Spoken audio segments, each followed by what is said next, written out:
Okay. Yes. So Nice. God, we so I gotta fat. check him out. His name one more time. T, give us his name one more time.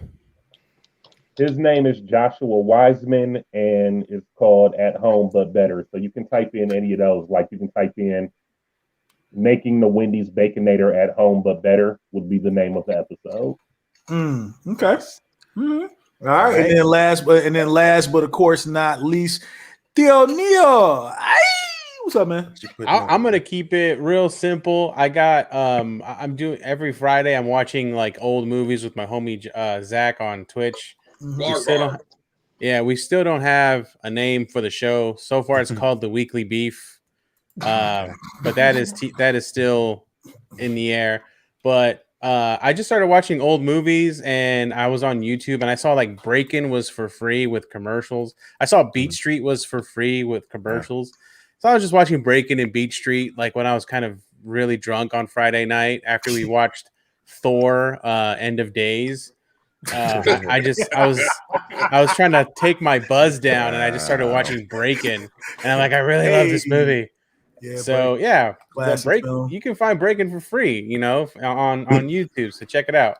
That movie is hip hop history. So it's a part of the culture. If you haven't watched it, you definitely need to go check that out. Go to Tubi. Tubi's free. Go watch that. Well, Tubi has part 2, which is nice. Additionally, Boogaloo.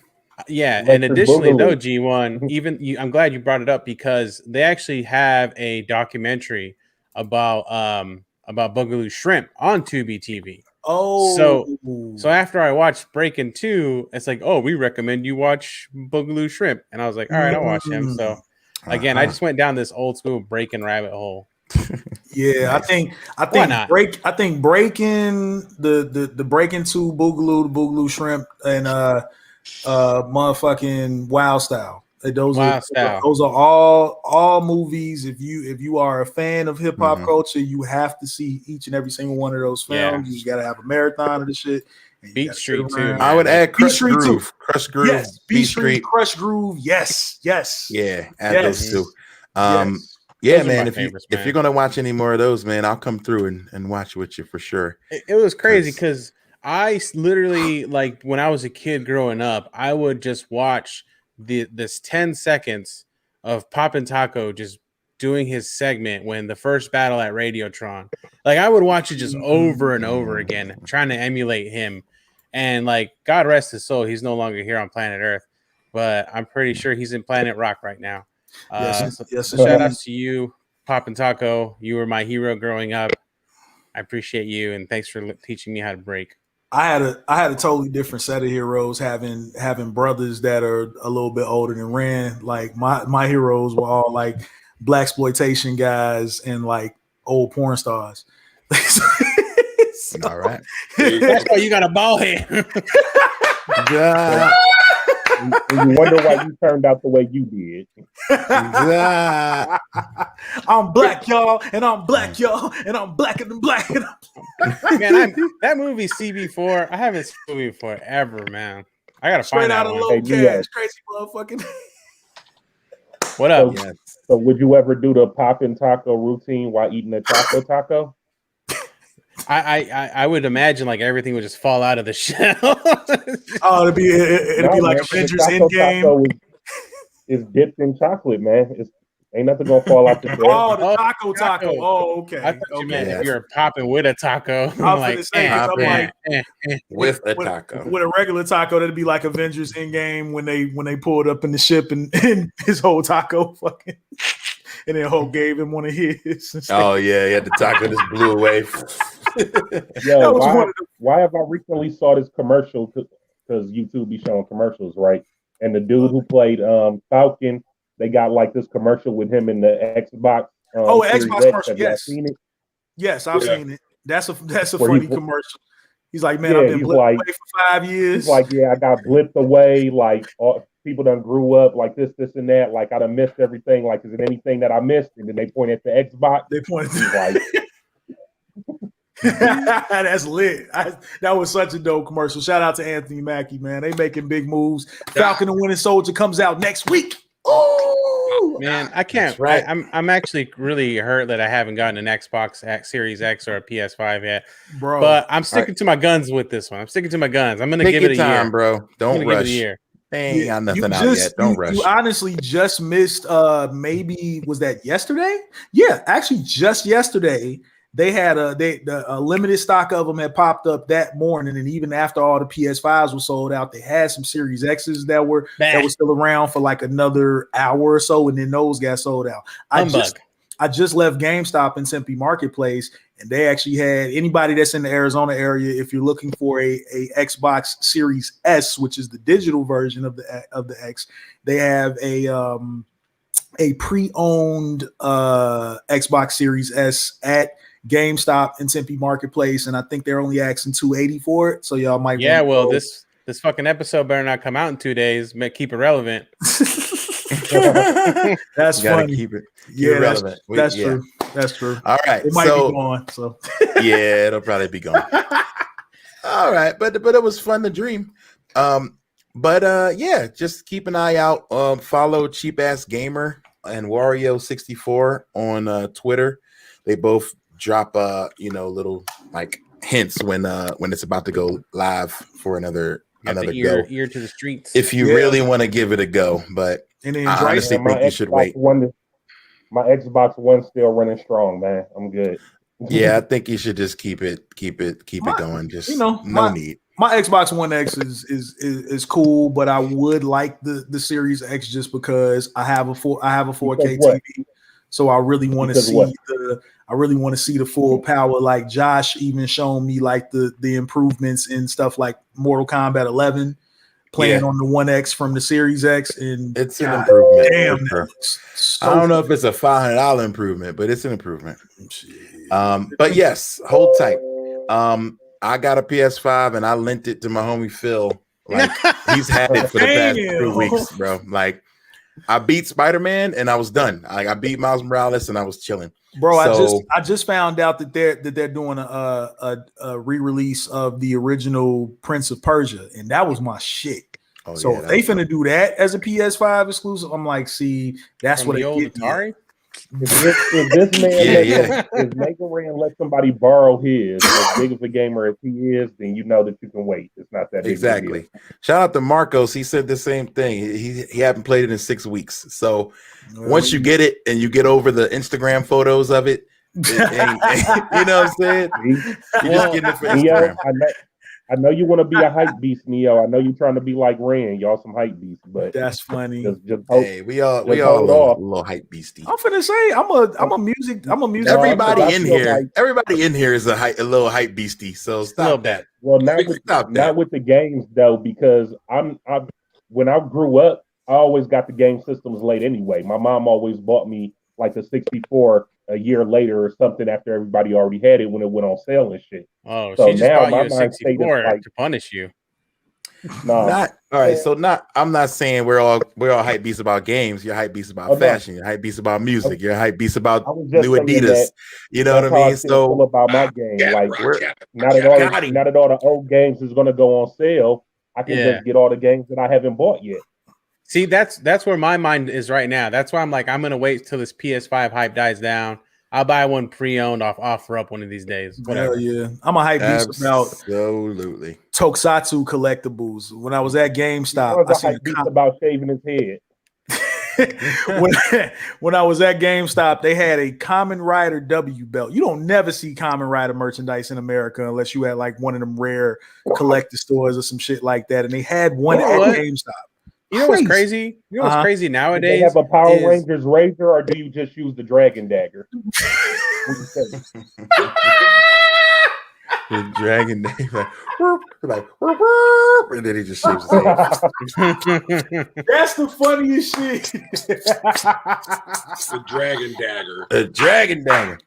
Oh man, TK shit, G. But yo, so wrestling. All right, I want to put a bow on our game talk, but okay, man. I'm sure if you have a final comment, Neo, I would love to hear it. I just had one more final comment. I was at Target, and I was at Target walking the aisles, and I saw that you can get like Gundams, Dragon Balls. Yes, they do have a whole. You can get NECA figurines at like the store now, and I remember back in the day, I'm like, you couldn't find those anywhere. I remember I had to find Dragon Ball Z figures in Mexico, bootlegs, you know, and Power Rangers and all that stuff. So I'm like, what a time to be a kid. Just be a nice kid, and I'll get you stuff because I low-key want that stuff. Say Dragon Ball Z in Spanish. Dragon Ball Z. Oh shit, that's hard. Okay, nice. Go ahead, Ryan. But you're right though. It used to be we had to go to the secret spot down on the Ave and hide in the little secret spot that was barely open and go get your stuff there on like a specialty store. But now you go to Target. And like back in the day, like you would have to go to like Samurai Comics or like a really like obscure like Japanese store, like in the mall maybe, but it was always so expensive. Right. Now it's everywhere. Passing around the same tape because you couldn't get the Dragon Ball Z tapes and stuff everywhere. So it was like friends would be passing around. Oh, you ain't see Brawly yet? Like they'd be passing it around. And my cousins used to clown on me because America was always behind on Dragon Ball shit. That's true. Oh man, yeah, but now you can get anything, man. What a time to be alive. So let's move into some wrestling. We had a week in wrestling for sure. And I guess just chronologically, we have to start with Sunday. The Big Bang heard around the world. There was an explosive pay-per-view that happened this past Sunday that really blew up the internet.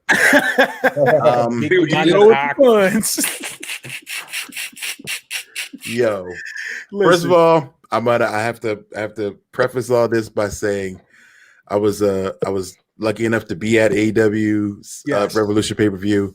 Yes. Shout out to them for using our music, for inviting us to come through, giving us amazing seats to watch this show.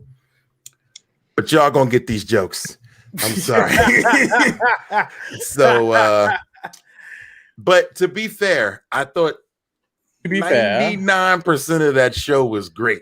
I just want to say that the show was phenomenal. Actually, up to that one little mistake. That's why I don't really agree with like everybody bashing it like that. Yes, it was a sloppy finish to a great show. So fucking what? Anytime you do anything live, you can't sit up here and expect everything to be perfect. I've done plays before, and everything's not gonna be as immediately polished. So you go back and you do something that you got an audible. Yeah, you just keep moving. Just call an audible and keep it pushing. It's a live show. So again, we have a lot to cover, so I don't want to necessarily go backwards too far, but. A lot of really good matches, and I want to shout out, the debut of Maki Ito was amazing. I popped like crazy for that. Maki Ito is my new favorite everything. Like, she's just super dope, super fun. I like AEW leaning into the entertainment side of this. I really like that, and I think that's necessary. I think you got to lean into the sports entertainment. If you're going to be on primetime TV. So that I was okay with. Well, they're over a year into this promotion now, so they've built up they got a lot of new superstars now. They got a lot of stuff going on. It's a lot of title changes, a lot of cool matches. So now you can really put the storylines in and really kind of make shit kind of tie a bow on it and make sense at this point now, because now they're like really in the shits. They've lasted almost 2 years at this point. So, So for that reason, they're going to get these jokes when they mess up. Absolutely. Like, we can't keep being like, oh, they're new. They give them a chance, guys. Like, okay, you playing in a big boy sport and you playing primetime TV with major sponsors and major money. Yeah. Like, we can't cop please when it doesn't go according to plan. So Drizzen says in the chat, and this is what a lot of people feel, is that ending ruins the show, the whole shit for a lot of people. And like, I can't be mad at that, especially when you're there in person. It's sad, though. That's the thought you leaving with. You know what I'm saying? Remember that WrestleMania we went to in Orlando, and Undertaker being in the ring for 40 minutes and like losing and taking the gloves off and being all sad. That was the mood for the entire show. Like that's all you walked out remembering. Correct. You know what I'm saying? So the ending it gets a lot of credit for how people are going to view the whole show. So you need to end strong. You got to finish strong. Did you watch Moxley's little exclusive when he was talking once he I was there? Yeah, of course you were there. I'm sorry. There. That's right. Right. I tried to record it. I missed some of it, but yeah, like when I watched him do it, I was like, okay, he kind of saved what it was, and I was like, you know what? If anybody can save how ridiculous they looked on TV, John it's Eddie Moxley. Kingston. Oh, and Eddie Kingston, John Moxley. Yeah, because But Eddie the Kingston funny cut a thing great about that promo to is- fix it. But what's up?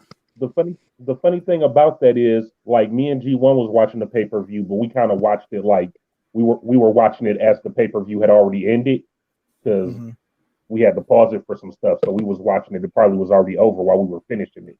So when you guys were in the group chat talking about how like the ending was so bad and everything, when I saw the ending, that's why I said it in the group chat. Like, the first thing I thought of is like, oh, well, the stuff didn't go off the way it was supposed to because Kenny Omega was building it. That's what I assumed. So when you guys said like, oh yeah, that's the route that they were going to try to like fix it, me as a viewer, that was what I automatically went to. So I wonder why people think like, let's put the fedoras on everyone. They weren't going to blow up a ring on TV. So how do you think they were going to get a... Yeah, Yeah, because the crowd was still awfully close. That shit. Yeah. Sorry, go ahead, Rock. You were gonna say what? Yeah, I mean, with what Teak said, I mean, that makes sense. The only problem with that is the Oscar-worthy selling by Eddie Kingston just makes that entire spot just look even that much more ridiculous. To no fault of his own. He did what he's supposed to do. He Like, did I mean, exactly. maybe somebody could have whispered in his ear and been like, you know, get up, like, but I think it's more powerful if you lean into it. You can't just get up and be like, oh, okay, all right, well, let's go home. And then Eddie Kingston kind of explained his side of it this Wednesday as well on AEW. He did. I wanted to get into that. We'll get to that, but I think Eddie did as good a job as he could do to be like, yo, it was traumatic. It was, it reminded me of a, old moment. So now Kenny can lean into heel and be like, oh, you were scared, little baby. Oh, you scared, So and they did. So that was the first thing I thought. I was like, I like the fact that they pivoted. All of that just looks like a reason for them to laugh, like you were saying. Like, if you kill somebody, you're going to jail. They handcuffed the dude in the middle of a ring that you thought was going to blow up, and then they hightail it out of there. Come on now, it's just like they can just point and laugh at all of you now. Like, come on now, y'all actually thought that was going to happen. So I don't understand I understand your point of view, but if you've ever watched one of these, Japan, they're not really going to blow shit up. This is how the ending happened in the Onita Terry Funk match. Like, yeah, but that crowd was like meters away. This crowd was still around like pretty close to Terry Funk was laying there and he's like, oh shoot, I don't want this dude to die. Went in, started slapping him, he wouldn't get up, and he covered him, like, so I think they were just going for that ending. But yeah, we weren't back far enough. If that thing would have blew up, everybody would have got hurt, including Jade Cargill, and I would have really had a problem with Right.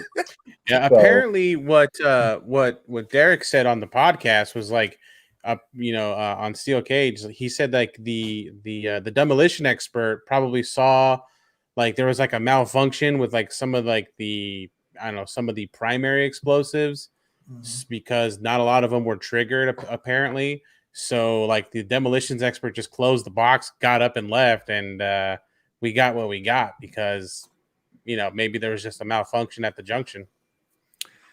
Yeah, it appears that was the situation. We were sitting maybe 2 rows away from a guy who had a little Wile E. Coyote box and was, I think, triggering Acme box. A little bit of behind the scenes. We were looking, and I could see this dude in the box, and he's in control of the buttons. And so, when his joint went, when it didn't go, but there was a point, and I'm sure Derek mentions this, is maybe after the second explosion went off that was on the far left rope. Yeah. A guy jumps up and cuts the cord. And maybe because it was catching fire or something like that. It was overheating. It was too Like hot. that. Yeah. He jumps up and cuts the cord and pulls the wire off of the rope on that second explosion. So I don't know if maybe that he just broke the circuit. And I learned from Spider-Man games that you connect the circuits, and you know what I'm saying. That's how you turn on stuff. You know what I'm saying? Detective mini mode. Games. You know what I mean? Detective mode. You follow the wire, and that's how you get things to turn on. So you cut it, man. Then you know what I'm saying? It's not going to go. So I honestly think that that's what happened. I think he broke a chain for safety, and it just maybe backfired. So I read somewhere that they had tested that explosion prior to, and it went off without a hitch. Jabali told me they tested it. It looked dope. Like you were saying, there was definitely an error that caused it to just completely flop when it came time for the show, which is unfortunate for dude. them. Okay, so Rock, let's just say this was the pay-per-view that you was like, let me give AEW a chance, and you spent $50 on this pay-per-view. Just imagine, and this happened at the end. Are you completely done? I wouldn't say I'm completely done. Or would it make you be like, well, let me see how they fix this? Yeah, I wouldn't say I'm completely done because I've seen WWE do some dumbass shit too, and I'm still here. We consistently see WWE do dumbass shit. But I'll tell you this much: it would make me think twice about ever giving them $50 for a pay-per-view again. Regardless of how good the match leading up to that explosion was good, though. Oh, like was good. If they would have just decided to kill the countdown and say, like, yo, the match is over, there's no reason to blow the ring up, that would have been complaining because the match would have been good. So that's absolutely correct. Like, I agree. He's not as much of a genius as everybody think he is. He's not an evil genius. He fucked up constructing it. They're gonna run with it. That's absolutely the best point. Like rose-colored glasses. That's absolutely the way it should have went down. Absolutely. But then remember the ending, it got long and awkward because they were just beating up Moxley for like 15 minutes. And so I felt like, okay, they're waiting for something. So yeah, if you would have cut short that moment, and I think if it would have just faded to black and then the show would have been over, I think we would have been totally fine. Absolutely. Now our fan Dryson brings up a really good question. He says, what do we think is the WWE equivalent that executes as poorly as the explosion? That's a good question. What moment? What'd you say? I said Vince blowing his quads out. That was an explosion. What about the Kurt death Angle, shit? Shane McMahon, King of the Ring, when he had to throw him through the glass like 7 times for it to break. Oh yeah, he had to throw him like twice. I did watch that again. Oh, that was hard to watch, dude. Shane got beat up. G1. I knew he threw him more than once. Right. I'm thinking that it was only one part of that structure that was glass. So he was like, wow. So when I watched it again, because I seen a clip of it on YouTube, when I watched it again, it's like, oh shit, he did try it in that same spot twice. Okay. Twice. All right. So instead of going, I can't say that those are equivalent. This wasn't like a show breaking botch. You know what I'm saying? Mm-hmm. I don't know. Maybe I don't know. I was going to say Titus World Slide, but again, that's not pyro. That's not an important moment. Something that WWE did that was in a final match that took me out the match was like Brock Lesnar and who was it? Brock Lesnar and Randy Orton when he fucking elbowed him and broke his head open and he was leaking. Oh yeah, I was like, nasty. Yo, I don't think that was supposed to go down like that. Yeah, that was nasty. When he gave him the hard way. That was rough to watch. I'm just trying to think of a moment where you just like end of a show, killed the pay-per-view. What about the whole Vince McMahon when he got in the car? The screw job. He supposedly died, and then when somebody else really died, we seen him standing, he came back. On the stage with everybody else. Like what? Like damn. Well, that's like when Hulk Hogan killed the Big Show by throwing him off the roof, or when they did when they did Money in the Bank off WWE towers and they killed like Aleister Black and Kalisto or something like that. because they throw him off the They roof. went off the Or roof. when Titus O'Neil slid up under the ring when he tripped.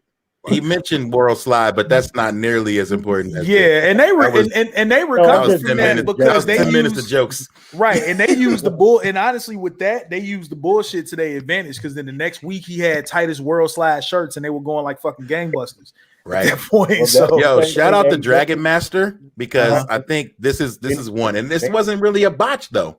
But I honestly feel like Seth Rollins versus the Fiend, Hell in a Cell. We all remember this, and the crowd was pissed. Like the match ends with no winner.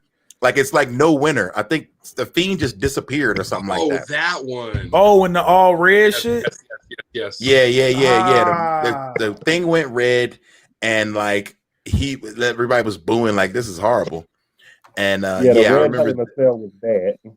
that was pretty bad. Hey, too soon there, Ryle stabby stab. Vince McMahon in a coma. Is that too soon? No, or he Linda in a coma? He said No, Chris it Benoit was tripped this. episode. Oh yeah, that was cringe though. That was super cringe. That was hella We cringe. didn't know that at the time, though.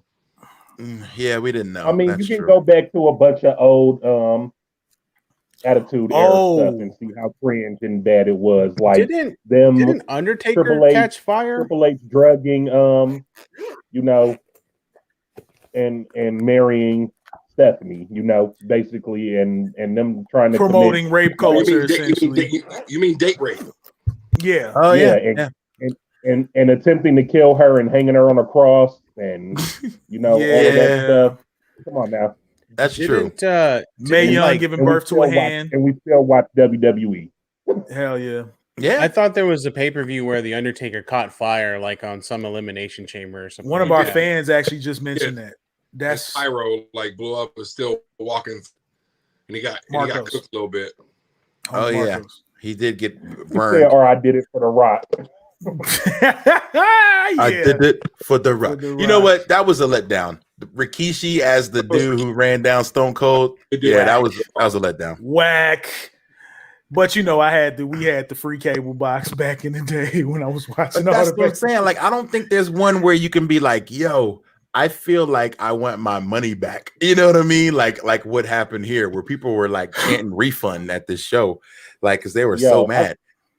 I honestly feel like a worse thing that happened at AEW than the ending was that horrible last cutter that Cody tried to give Pentagon, where he basically missed the whole thing. Oh yeah. That was worse than True. That was. Yeah. I agree. Okay, so I want to. Announcer saying how horrible that cutter was. Did he say, "Oh, didn't get all of them"? Or He was like that cutter was ugly and something. JR said, that's the worst cutter I've ever seen. That's what he said. Right, and he was like it was ugly, but it got the job to something. He said, "Yo, Jr. don't care. He'll say it." Just last month, the Roman Reigns Kevin Owens handcuff fail, where the ref didn't count. That he just stopped counting for some reason. Mm-hmm. That was pretty bad.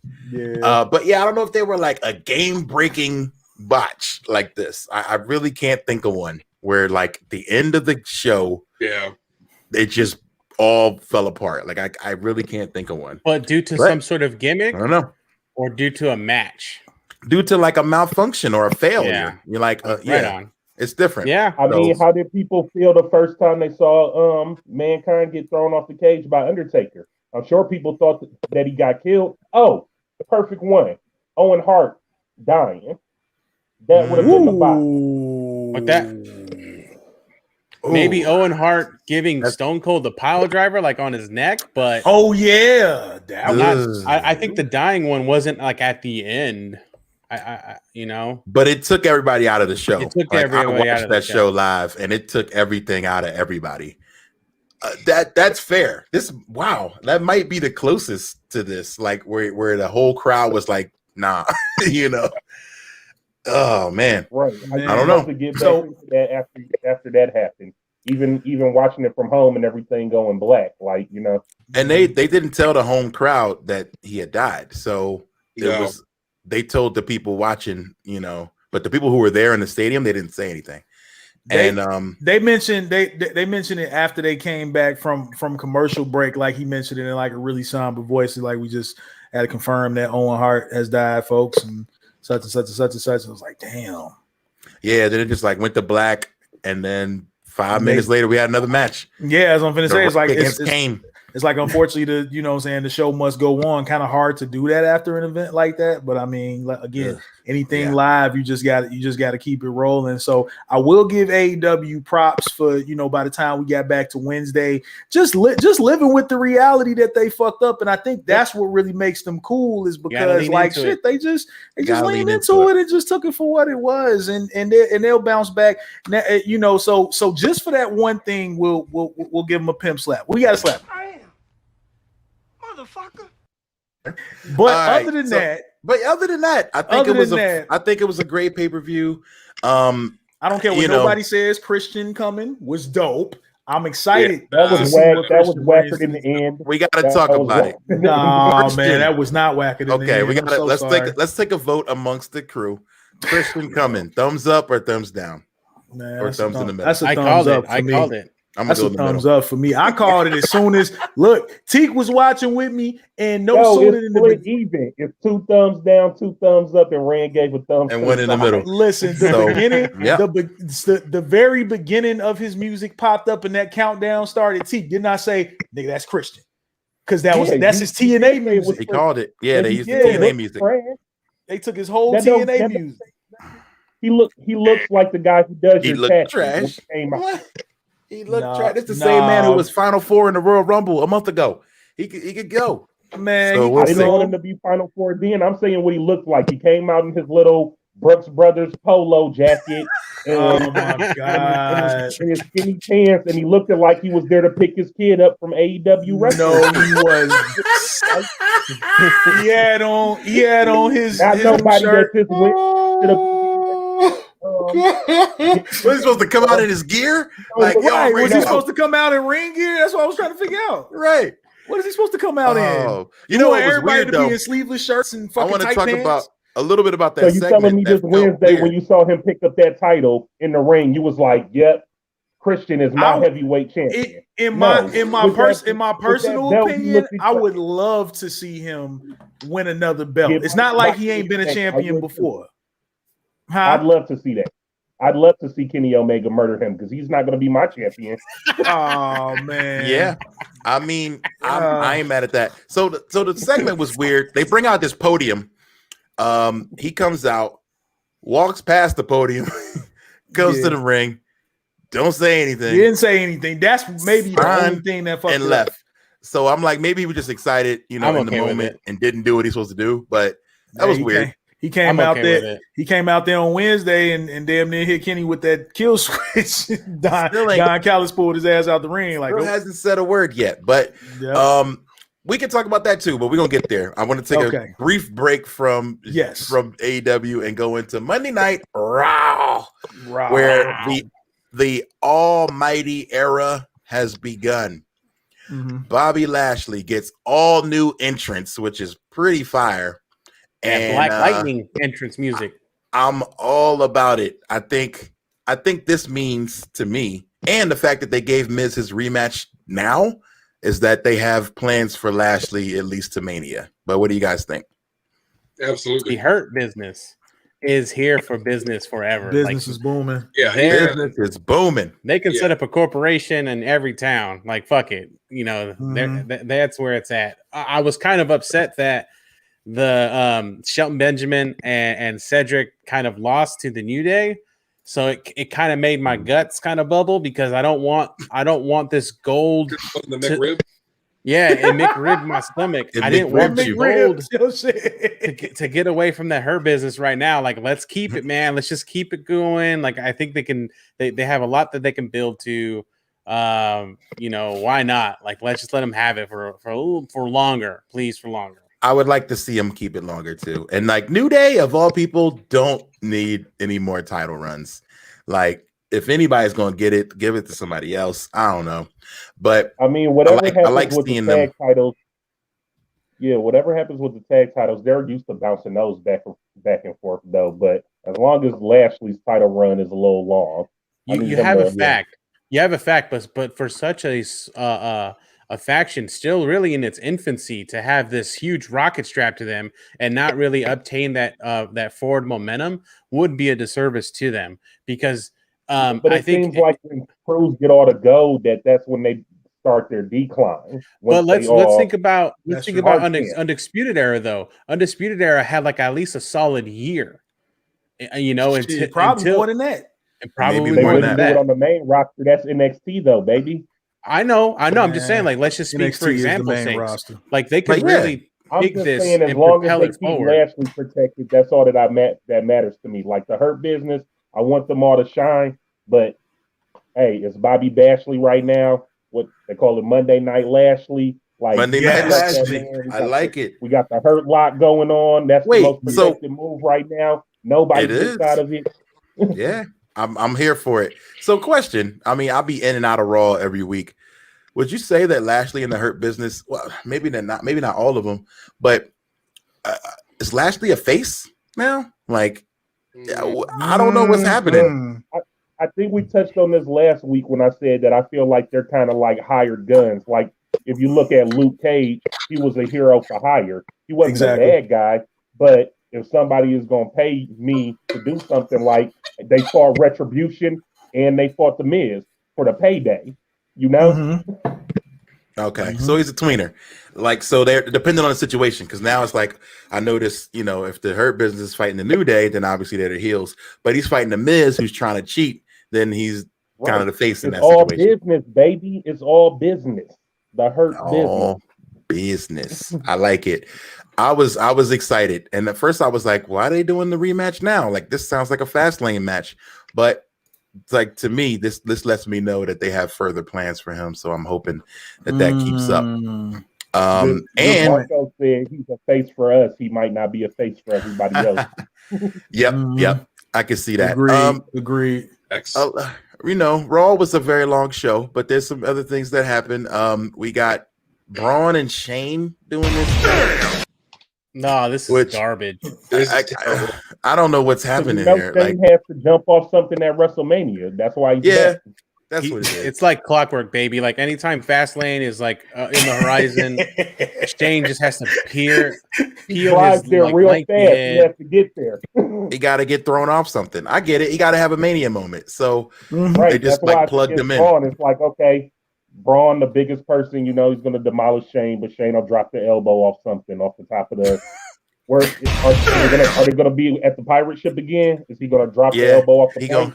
He gonna coast the coast off the pirate ship. To the no. They're gonna load Shane McMahon into a pirate cannon. And he's just gonna coast to coast from a pirate cannon. Actually, we got motherfucker. He's gonna hurt somebody. He's actually gonna be thrown by Tom Brady. And he's gonna land on Braun Strowman. Tom Brady. He's gonna fire that cannon. Tom Brady's probably gonna fire that cannon. Braun's out there. God. That's a good one. That Braun never has anything to do during Mania. He's like 4-yard slam. So far at the bottom of the list when it comes to Mania, he's a sideshow attraction when Mania comes around. Yeah, so they're going to use the Wolverine speedball. That's a good description. He's an attraction. He's an attraction because right now he's not doing anything relevant. Champ again? Yo, we need Nicholas back. Is that what he needs? Yeah, can you get? Yo, where is Nicholas? We need to check up on him. I bet you his life's going better than Braun's right now. I think Nicholas's dad might have gotten fired. Oh God, no, his dad's still there. Oh, his dad's still there. He's still the ref. Yeah. I feel like Nicholas. Right. I feel you're right. Like with Braun, we talked about it a little bit last week. Like they maybe they took a little too long to put the rocket on him. When they did, no one cared. And it's just now it's awkward. He's just big and he's just there. It's strange because it's like, shouldn't he technically be in the title picture? But like no one really like there's no space for him. But then they also made him. They made him seem like he's big and stupid now because they did the whole thing where he was mad that he wasn't in the elimination chamber, and they're like, "Yo, that was for world champs, not universal champions." Right. So it's like Shane is behind his back calling them stupid. Right, like it's not great. Also, we got Drew and Sheamus in a double knockout. I feel like this will end in some kind of gimmick match at the pay-per-view. Fire match, but the Great fact match. that it was a no contest was it was a little upsetting. It was I really wanted someone to come out on top. It was such brutality to not have a clear winner. Me personally, I just wanted someone to come out on top. This is the part where the same thing I said last week, that the one thing I can say about AEW, all bullshit aside, is that they usually will do clean finishes. It's not a whole lot of bullshit finishes. WWE seems to specialize in bullshit finishes other than NXT. I'll give WWE this. I get why they did it, because Fedora's on. They're gonna, they're kind of making it a mini series between these two, right? Yeah. So therefore, I think Sheamus won. I think this is the no contest, so they're gonna go into final round mode and they're just gonna fight it out then. That's fair. All right, so there's nothing else really that happened here. Randy spit up some black stuff again, and good match though, him and AJ. But hey, it was a distraction. It was a distraction finish. He got distracted by, the illegitimate clown child of Alexa Bliss. Oh, shit.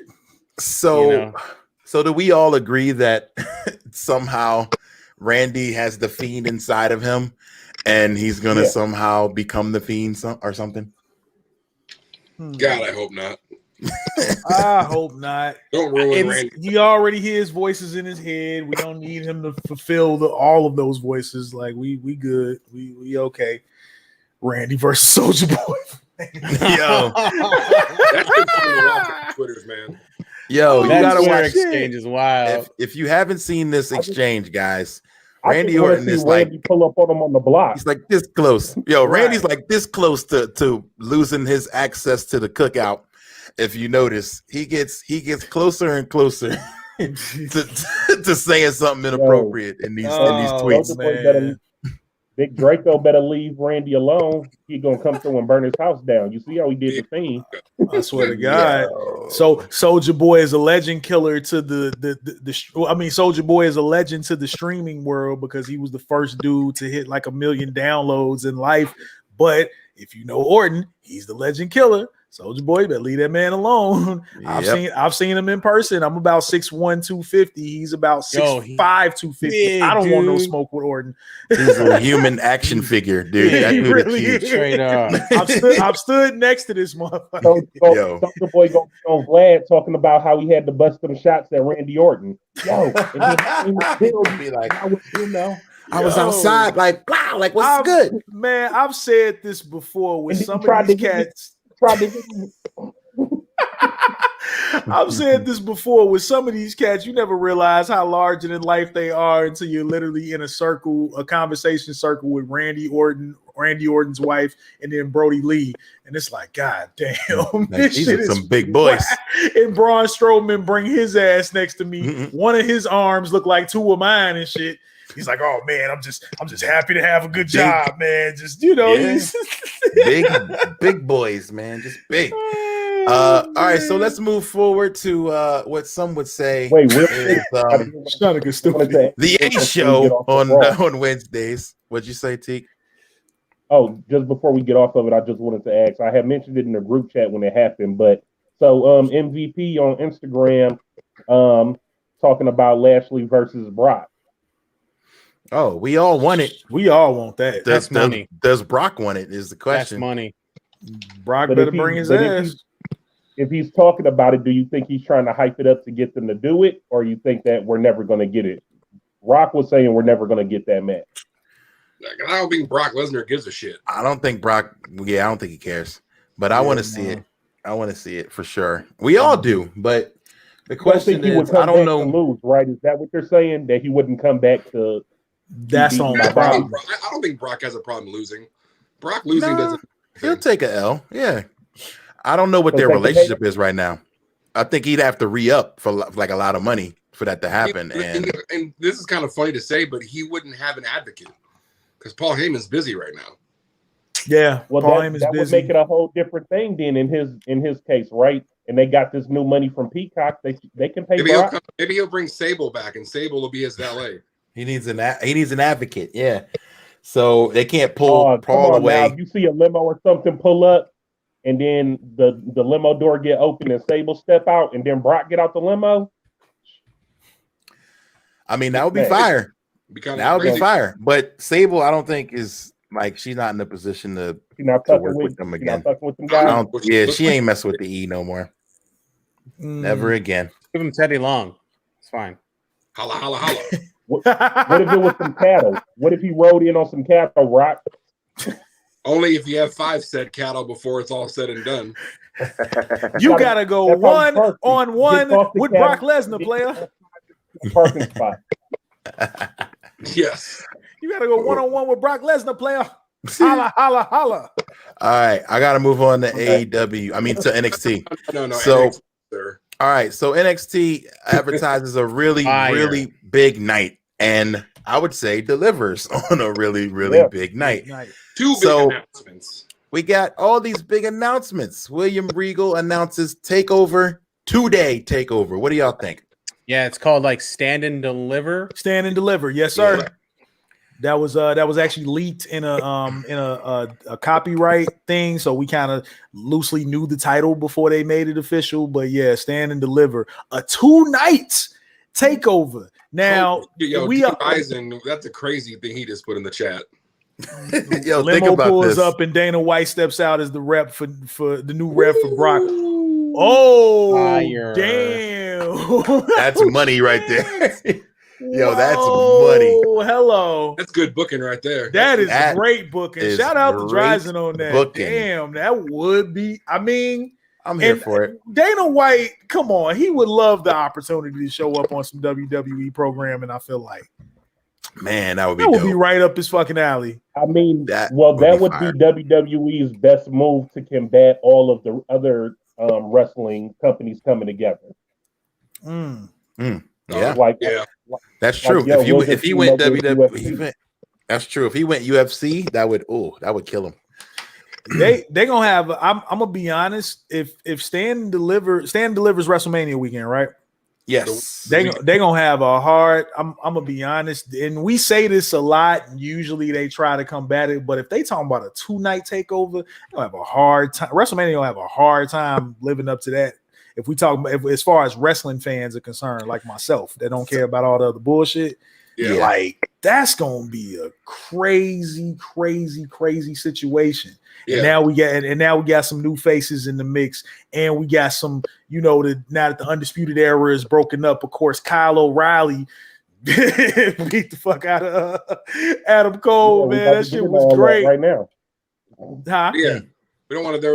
Let's get back to those announcements though before Let's talk NXT. William Regal announces Stand and Deliver. Also, now please explain this because again, I don't watch a lot of NXT, but he brought out Dakota Kai and Raquel Gonzalez, gave them the NXT Tag Team Championships. I was a little sour on this too. And then Shotzi Blackheart and Ember Moon challenges them to defend these titles on the same night that they were given to them. Yeah. So can somebody explain this? Like, why give them? Why are you giving somebody titles? Giving them the titles kind of like some loser shit though, because it was like, y'all fought the WWE Women's Tag Champs and y'all lost. So here, by default, we'll make y'all the runner up. So y'all the NXT champs. That was stupid. That was stupid as hell. I will say that. Yeah, I don't understand. Like, why not just have a match for the title? They could have done a match. They definitely could not do another tournament since they just had the Dusty Classic.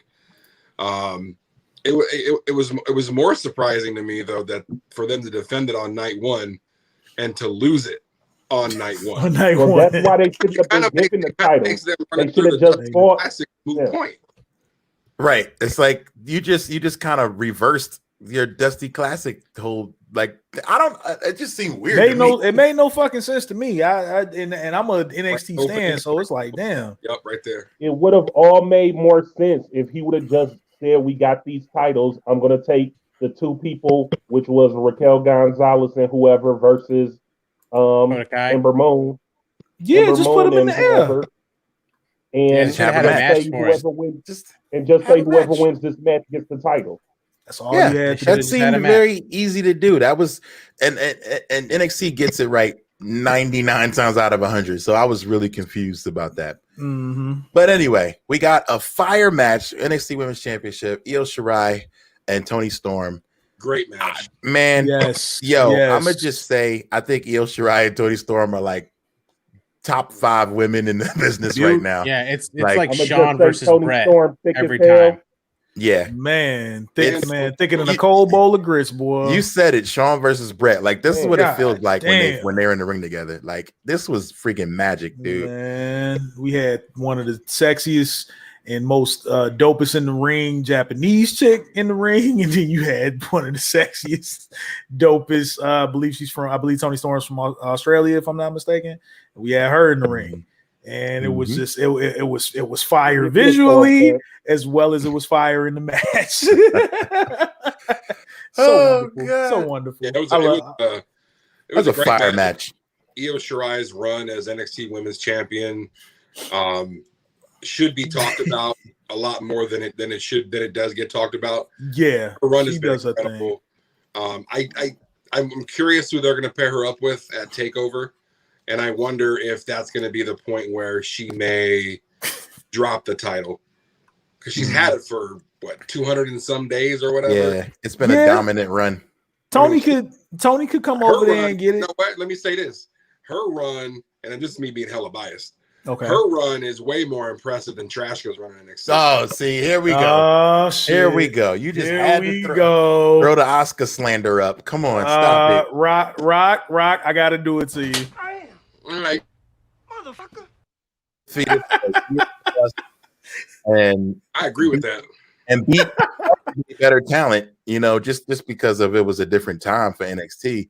But I don't know. Nah. I'm rolling. Listen, so and then you know what? Now that I think about it, I don't think Toni Storm has ever had the American NXT Women's Championship. She was the first NXT UK Women's title, but she's never had it. So maybe it is time. Maybe we do need to see Toni, as NXT Women's Champion over here. Like that would be fire to me. Right. Are you saying that you think that Io is the best women's tag champion? I mean, the best women's NXT champion? My bad.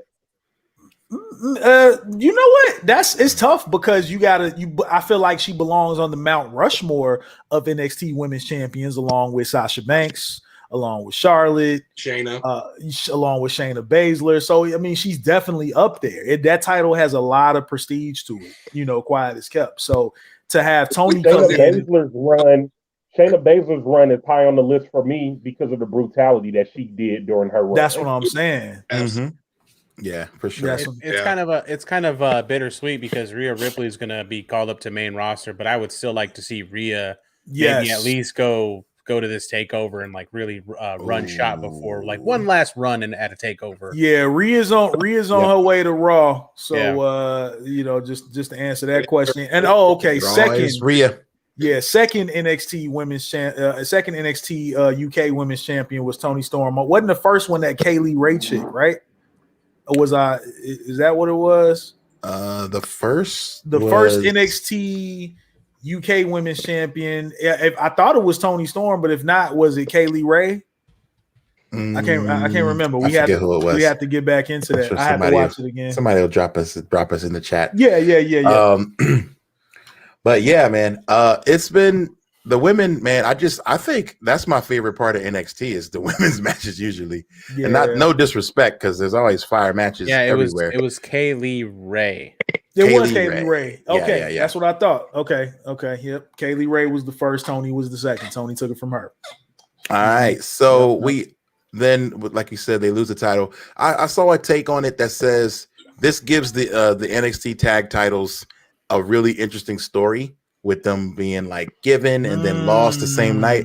So it's kind of memorable, and arguably the two top tag teams have had it. So I'm sorry, Rhea Ripley was the first. Oh shit! My bad. I looked it up wrong. Yeah, it was Ripley. Yeah. Okay. Wow. She Okay. actually beat Toni Storm in the inaugural championship, November 2008 yeah. or 18. 18, Sorry, right. I'm all Dang, living in the that's a long past. Thank you, Okay. So Daigo it was my Sensei, for dropping that in as In well. the year so it was 1818. Yeah. so There it you was go. my girl Rhea, man. I'm sorry. I'm sorry, Rhea. I forgot. Rhea, no, that's my buddy. Kaylee Ray is currently the longest reigning, Aha. probably Makes due to sense. pandemic reasons. Kind of like Right. Chris Bay is the longest Zealot Pro Wrestling champion. Right. It's like, hey, you can't lose if they don't have a match. That's true. Finesse, the ultimate finesse. Shout out All to right, Chris Bay. so Rock, I want to get your opinion on the main event of that night, which was Adam Cole versus the champion Finn Balor. Yeah. How was this match? Oh man, fire, which shouldn't be a surprise to anyone and that's watching. You put Adam Cole and Finn Balor, baby, you're gonna get magic. They went for 20 minutes. I mean, they did everything you could possibly expect them to do. Yes. Still, I mean, great false finishes, close calls. I mean, that match is why NXT is as dope as NXT is, because they're able to do what they do on a consistent basis. And I wish the main roster would have more matches like this. Give the wrestling fans some actual wrestling. So if you haven't seen the match, I highly recommend checking it out. It was dope. The ending kind of sets up where it looks like things are going for not only Finn Balor, but also Adam Cole, because we saw Kyle O'Reilly come out and beat that ass, get up in Cole's. And well, I think the way he did it when he tore off that UE patch, that was great. very, very significant. Yeah, because Adam Cole had the nerve to say, "Hey, the undisputed era ends when I say it ends." Kyle O'Reilly's like, "Fuck that, this shit over now. I'm beating your ass, bro." And then you also get the great shot of Finn in the ring standing. He looks over his shoulder. Who's behind him? What took you so long? I love that. It looks like we're going to be getting Karrion Kross and Finn Balor at TakeOver. Cross. And this is again, this is I gotta say this via obligation. Bullet Club is fine. Okay, fine. They got all the gold. They're fine. They have mad gold. They're good. Bullet Club's fine. Such a great setup. I love that. I don't think anybody's ever did that. Acknowledge that somebody was behind them. That Mark was like, "What took you so long?" And that Mark Cross was right there, like, "What up?" Yo, ooh, that's good. Crazy. I mean, it was kind of long awaited. Like, I'm ready for that. Why was Cross fucking around with the cruiserweight team? That was weird. That was super weird. Nobody. Yeah, that was just giving him something to do to get ready for this. I guess for sure. He was just staying active. It's not like what's his face didn't. That's what I'm saying. It wasn't like dude didn't hold his own. Like some of these cruiserweights can roll with the. It didn't make sense, but for the match, like you have to understand, wrestlers are wrestlers. Like I remember back in the day. In the earlier days of TNA in the X division, they would say it's not about weight limits, it's about no limits. So you know what I'm saying? I feel like you can if you can go, you can go, man. It wasn't like I forget the dude's name who's over the Legado del Fantasma. What do they call him now? What's his name? Santos Escobar. Yes, Santos Escobar still looked good against Karrion Kross. It wasn't just like a flat out just shit show. You know what I'm saying? And Santos Escobar, if you did watch NXT, he was up in William Regal's ear about the return next week of somebody we have not seen in NXT UK or NXT in quite some time. That would be Mr. Jordan Devlin is back on NXT. Oh, I can't wait. Jordan Devlin. That was my dude. That boy's good, but if I remember right, I think he's been off of TV because there was some controversy. His name was mentioned in some not so maybe at this point his name is clear. Circumstances, and the whole dudes being ass and trash and to women and whatnot. I'm pretty sure I think his name was brought up. Right. He's been off of everything. Yeah, for a hot minute. Yeah, he has. Wow. All right. Well, thickens. The plot Plot thickens. The plot does Okay. Thicker than Tony Yeah, Stark. what do you guys think about Like Tony Storm. Good. Fucking Well put. G1, Well my put. simpatico over here. Yes, sir. what do you guys think What up? about trying to gain some traction back over there in NXT, trying to get what's those guys' names? Leon Ruff Oh, and you talking about the Swerve?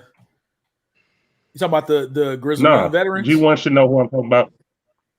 Grizzly Young Veterans? No, Imperium. Imperium was talking about that Ciampa and Thatcher. trying to get those guys. Yeah, oh man. I don't know, I man. want Thatcher versus Walter. Give me that. Give me that. Oh, I'm with that. I Oh. want Walter on Takeover. We need Walter on Takeover, man. If it's 2 days long, Yes. homie, if it's Yeah, 2 why days not? long, Why bring not? him. Yes. Quarantine. Yes. Because they Early. said that Thatcher used to be part of their group, so they're saying that they want him to join back. And he's like, since you're in a tag team Wait, with Thatcher was Ciampa, you Imperium? can bring Ciampa with you. Wait, Was he? Thatcher I was don't- Imperium? No, whatever they were before Imperium. Oh, they were before a that. group before Imperium. Okay. Okay. Oh yeah, yo. It was with him and Walt- Dragunov. Him, Dragunov, and Walter. Yeah. That would be crazy. Now, could you imagine that would just be a really stiff match? Say if it's a triple threat. Say if you got Walter, Dragunov, and Timothy Thatcher. Devlin was cleared. Okay. Everybody just gets smacked, thrown, Smacked. smacked. It's a lot of smacks. One shot with the impact of a gunshot. Fuck out. Okay, yes, Thatcher was in a group with Walter and Marcel Bartel in the Indies before I like Marcel. WWE. I like Marcel. Marcel, I my didn't bad. even realize Marcel was in the Indies. I like Marcel Bartel. I think he's a really solid competitor. He makes everything look good, man. He's just dope and precise. I people sleep on dude, but he's tight. So last NXT point that Shonika asked, and I guess I would ask too. Do you think we get Demon Finn in the next feud? I like Across? it. I like it. Oh, yeah, that makes I'm okay. sense too. Dude, Okay. Demon Finn for Karrion Cross? Yes. I feel like that would Yes. make more sense than Fuck any yes. other time Oh, to bring it yes. out. Oh, Like, against it's- Cross? Oh, It's Yes. an equivalent. I mean, it's the equivalent to the That's a Mania moment possibility. because it's around the same time. It's- So It's why Mania time. Like, why Let's not? go. Bring out that demon. Bring that shit out. What happened to Bring the them sound? out. That's Bring them out. I feel Yes. like Take. I don't know. Yeah, I think it would be dope. This would be the I like time to it. do it. I I like haven't it. seen the demon in a while. I'm with it. That would be dope. You guys all got right, so sound? now I we can't got hear to move. anything. You can't hear. Testicles 1, 2. Hey, You gotta get a mic. You gotta get Cam. Yeah. Oh, he's on mute. Did he mute himself? Now he's cut off. Maybe the stream yard overloaded him. Oh yeah. If you're on your phone, I would not recommend it. Yo. All right. Okay, so let's talk Dynamite, which starts off with Yeah. all right, we're not gonna go match for match, but there were some great highlights. I thought the Phoenix Matt Jackson match was very good. Hell yeah. Banger. Oh my got a God, that banger. was such a good I match. need, I need to watch. Phoenix is my favorite guy in AEW right now. Ray, so in the Ray, world. Ray Phoenix In the world. is literally like Number Ray one. Mysterio for the year 3031. Yeah. I don't know what dude, like he's like walking fucking Cirque du Soleil. yeah, The shit that he's capable of doing in the ring, I've never seen a lucha libre, and I've been watching lucha libre. I used to go to lucha events in Chicago, and I've just never seen a luchador move like this guy. I've never He's seen got- anybody do the stuff that he does. He's man. got like this Mhm. insane style where he's like always turned up to 11. Whenever he does that tope dive and he lands in like the railing, that always makes me like clinch up because I'm afraid Man. he's gonna bust his ankles on like the railing. one day. Yeah, I get scared about that too. Yeah, but My- but anytime he's on there, man, he's a human highlight reel. And Absolutely. if you have JR, who's probably seen it all, hyping up Ray Phoenix, I mean, come on. Right, Jim Ross is even on. like, man, he's just something else. I think my favorite move that he does, which I would love to see somebody use as a finisher, just me, when he runs up to the rope, he'll hop off the second rope and he do a whole Tommy Oliver. He do a whole Power Ranger spin kick on this motherfucker. I love that move. That it's so dope. Bow. Oh yeah, the run kick. Oh, so dope. I love that. Run, hop the rope, bow. Well, and after this match, I want to see Pac versus Nick. And then I feel like that's next. And then let's just get this set up for that way we can do an official tag team match. Why not? So here we go with my two gripes, and I'm ready to be challenged on these two gripes. Come on. They are generally AEW gripes. I said it last week. I said it the week before. We didn't need all the gimmick matches. I also said it that I didn't think that the ranking system was being taken seriously. And here we go. Christian pops up, and all of a sudden, Christian is looking at the AEW title like, oh, don't mind if I do. Just step. Okay, who's that? Miro? Who else is that? Pac? Who else is top 5 over there? Let's look at these power rankings. And you I'm curious because once again, they seem to sidestep this ranking system to fit a convenient, narrative and timing. So Christian being in the ring with Kenny to me was like, I didn't want to see trash. That. I didn't need to see that. Don't need to see it. And not to say they won't have a good match, but I don't need to see. He looked like that belt was too heavy for him when he picked it up. Yeah, dude, really? All the Christian slander is just out of control. Yeah, so wild. Oh God, he couldn't hold the belt. God, but man, I don't know. Neo, do you have any thoughts on this before I go on? No. All right. Do you agree? Disagree? I think it's too early to say.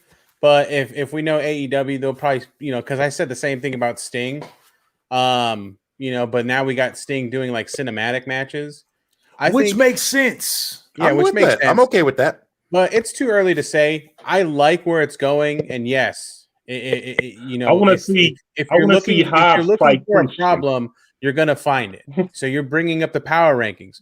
You're very correct. Like, I'm not going to fight you there, but this could also be, again, like another spectacle part, the spectacle part of AEW versus like for it to be like a competition. Yeah, maybe the top contender can fight Christian, right? So we'll kind of see how it goes. But I like it, like two Canadians fighting in the ring. I mean, we saw what Christian did in the Royal Rumble. He looked very good. Christian can still work, man. Yeah, I'm excited to see what he's going to do in the AEW ring. Someone mentioned to me, and I thought maybe this was interesting. I think somebody talked about it earlier. The fact that Christian hasn't said anything on the mic. Could there be do you think there's like a promo gag order on on guys like when they come over where it's like you can't talk for 30 days? Yeah, that would be mad shicey. That'd be a VKM thing to do. Like you could show up, but you just can't get on the mic. You better learn sign language, homie. I want Powerhouse Hobbs to bump into Christian and then disrespect him. What you looking at, old man? I just want him to get beat up. Oh my God. Yep. All I'm gonna say is this, man. Mm-hmm. They bring in another old dude who's apparently been thrusted into the quote unquote main event picture because he's dealing with Kenny Omega. When there are other younger stars on that roster that would probably be more deserving of a match with Kenny Omega than Christian Cage. Sorry, I like Christian, but Christian's never going to move the needle for me. It didn't move the needle for me when he went to TNA, when he left WWE the first time. I didn't care. It's Christian. He was never, he was always in that second tier. Let's go, Rock. Let's go. Tell him how you feel. So I mean, he's right. You're right. He's never been a top guy. He was never a world champ until he left WWE, and he won the team because he was TNA champ. He won the title in WWE. When he won the big gold, was that after that? Christian wrestle outside of his funny gimmick. Honestly, I'm sorry, so but I might be missing something. But Christian is a good mechanic. He's always been labeled. No, I think he is. Yeah, he's not good for sure. But to your point, the fact that he's been such a good mechanic, what's to say Christian without the restrictions What's stopping Christian? That's what I'm saying. From Thank going you. full potential, because he's always been a mechanic. Okay, he's always been someone to help elevate. If that's you the know, case, then why not pair Christian Cage up with one of the younger guys? That would maybe. be And this is my thought. This is my thought, Rock. I think he's probably doing this maybe for selfish reasons, because he needs a stage to prove that he can go with the best of them, even in this generation. I thought that AEW already had a librarian on their show. Wow. Shut up, dude. Yo. Wow. The opinions of Teak Hall do not reflect the First of all, Mania podcast. First of all, the person that was the librarian is not a librarian no more. He's Pretty Peter Avalon. Shout out to Peter Avalon. So the position became available. That's what you're saying. Okay. God, oh my God. Christian's a librarian. God, come on. You gotta put a little respect on Christian's name. He can go. Listen. And yeah, maybe I had his action figure. To Neo's point, maybe this is like it didn't come in the Edge pack. Right. Maybe it's a short-term deal where he's like, yo, I just want to main event one pay-per-view, and then I'm chilling, you know? That could have been his deal. Who's to say? Yeah. I mean, he won't beat Kenny, but like, who's to say it wasn't just like, yo, let me get one pay-per-view just so while my name is still hot after the Rumble, and then we'll see what's what, you know? And then I don't know. But yes, I would have liked to see him with a younger act. But to be fair, Rock, that's exactly what Sting did. He got with Darby, and they got with a younger guy, and we didn't like that. We still didn't like it, you know? So I don't think there's any pleasingness on this one. Did you like the cinematic match? You didn't like that? I loved it. Oh, okay, my bad. I'm just saying Rock didn't like when Sting appeared on AEW. Oh, okay. Yeah, no, I don't think Sting needs to be doing anything in the ring, taking bumps. When he took that power bomb from Cage, I was like, why are you doing this? His soul left his body. That's a picture that lives in my mind rent free. He's just his like soul leaving his body. Wow. Also, good another point, good point with Drizzen saying Sting didn't need to get the pin in that match, but I didn't even remember honestly who got the pin. I had to look at it again. Sting pinned Ricky Starks. Okay, because there was a lot of stunts, a lot of things going on. Yeah. I love that match, but I didn't realize that they commentated that match, which to me is a terrible idea. Like, I don't know why they did. Like, I thought it was great watching it the way we watched it at the show, where there was no commentary and we just, enjoyed it. But it was taped beforehand, right? It was taped beforehand. Yeah, it was a cinematic match. Yeah. So I like the commentary because I can't deal with the silence sometimes. I didn't catch that match, but the only cinematic matches I have any reference to is what Taker and AJ did in the Boneyard. Was this on that level of production and quality? Yeah. I think so. Yeah, I think it looks like Lucha Underground. That's what I kept saying. It really did. About it. Yeah. Said that too. If I can add an element to that, the fact that you had Taz on commentary, it was really interesting because he was he's the advocate for Team Taz. So you kind of have this not only do you have this conflict, in the street fight, but then now you have this kind of conflict also brewing in the commentary, which I thought was personally entertaining. Mm-hmm. Okay, I'm with it. I like how Hobbs showed up in a bulletproof vest and a orange ski mask. Mm-hmm. The ski mask is cool. He also had Tim's on too. But I was like, who are you hiding from? Like, we know it's you. Like, Powerhouse Hobbs. I ain't gonna lie, I didn't realize it at first. I wasn't even thinking about it. I was like, oh shit. No, I knew it was him as soon as he ran out, but I'm like, who else would be jumping somebody? Why you got a mask? Exactly. Like, we know who you here for. Like, what? Right, man. But yeah, it made everybody look good. Darby took Hook. 6 bumps. He went all out. Coffin drop from that whole Hook with some moves. Cage Hook. Good. Hook had to listen. I'm gonna tell you right now, Team Taz low key might be my favorite thing in AEW. I like that whole squad. I love Ricky Starks. They gotta get some wins, man. They gotta get some wins. They do gotta get some wins. They got a lot of wins on Dark. They need to get some wins on Dynamite. I watched personally. I ain't giving Hook no love yet.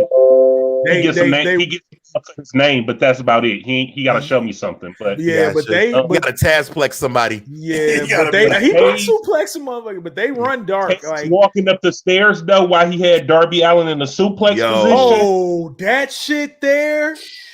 Yo, I don't rock. If you did not see that too.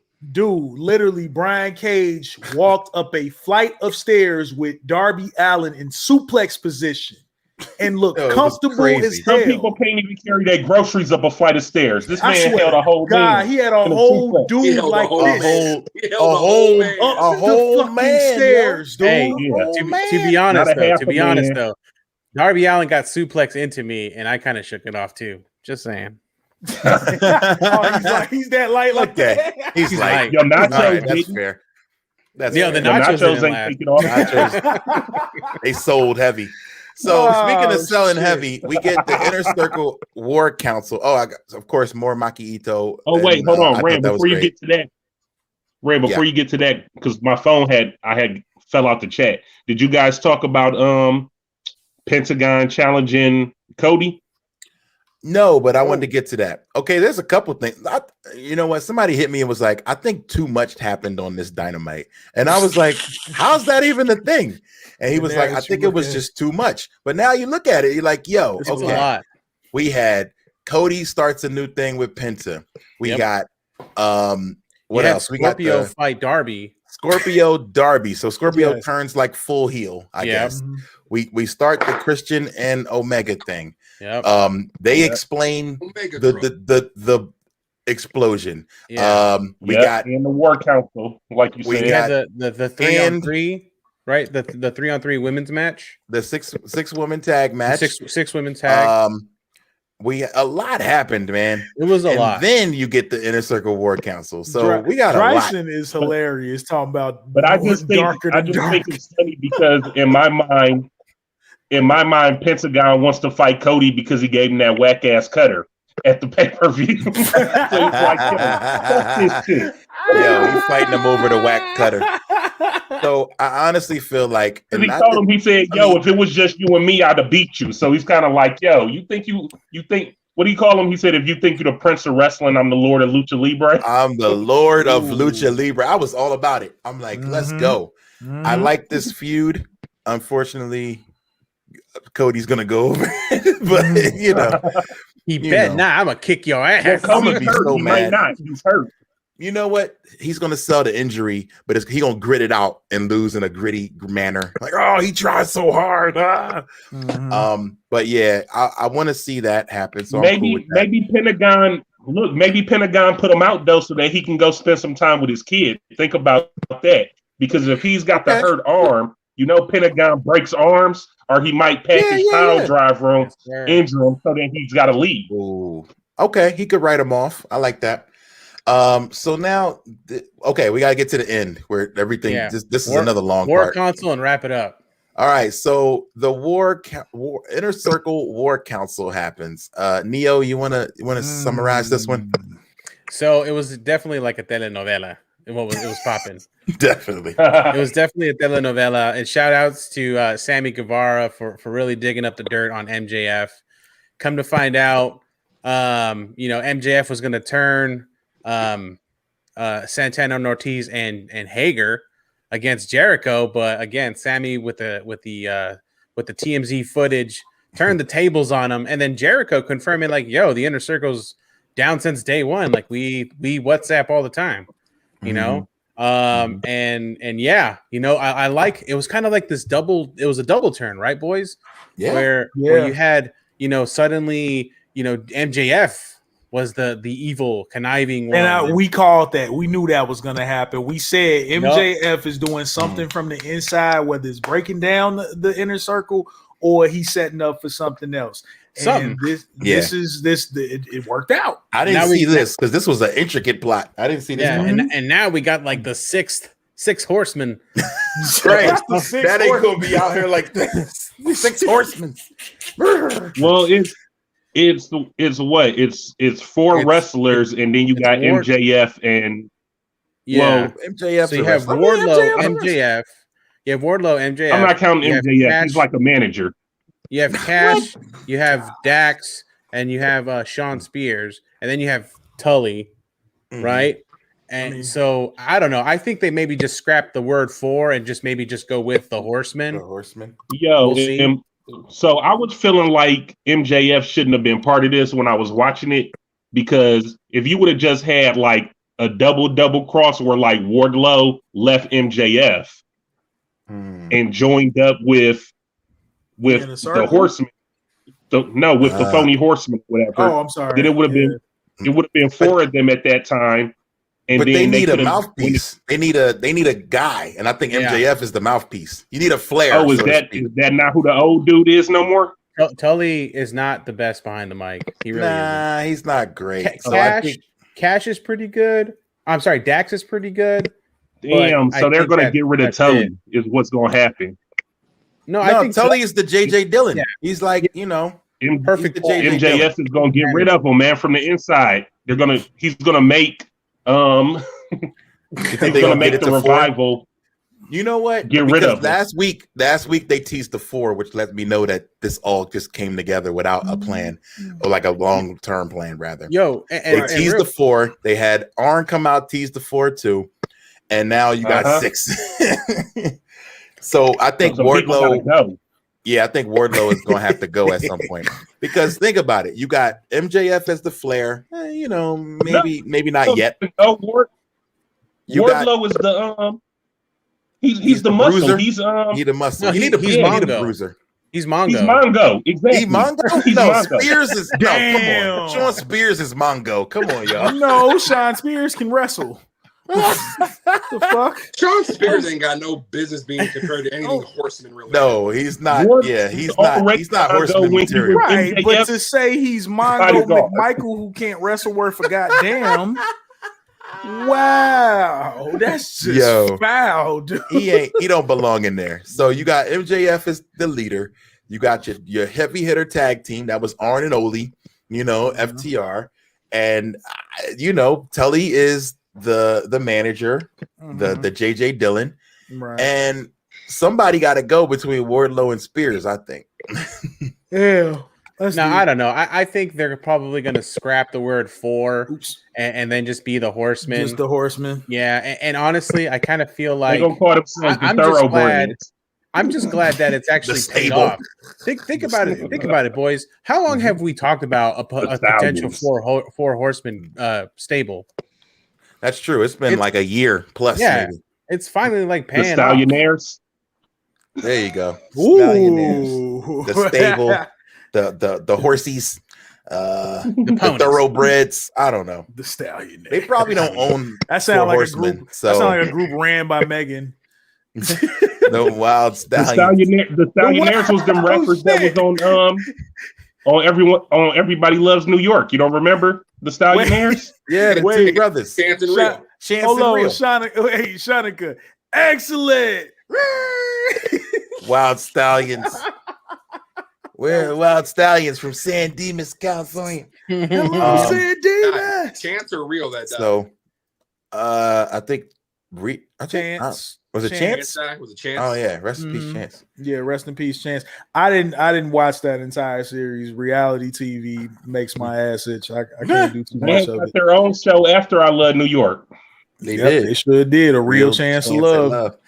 So Daigo says, put some respect on Spears' name. I think Spears has to put some respect on his own name and get out there and have some good matches. But not to say he's bad, but all right, he's not Mongo. I ain't gonna disrespect him. Maybe he's Barry Windham. Hey, not he's Sid. No, he ain't even Sid. Probably like a Barry Windham, maybe. That's what I was gonna say. Like, at least give him Barry. No, don't give him Mongo. God damn. I mean, what he did to old boy with the chair in the ring, That's what I'm saying. And y'all don't and see, I don't think y'all biggest moment is hitting somebody with a chair. Like his biggest highlight in wrestling is smacking somebody with a chair. He's the chair. He's still fucking people up with the chairs. Yeah. Yo, he messed Sammy up. Yo, I thought that dude was dead. Yo, he curved him right into that chair turnbuckle. That was crazy. Sammy's neck was up in the chair. I was like, oh, damn. His whole mouth. His mouth was like the frame. Yeah. Mm-hmm.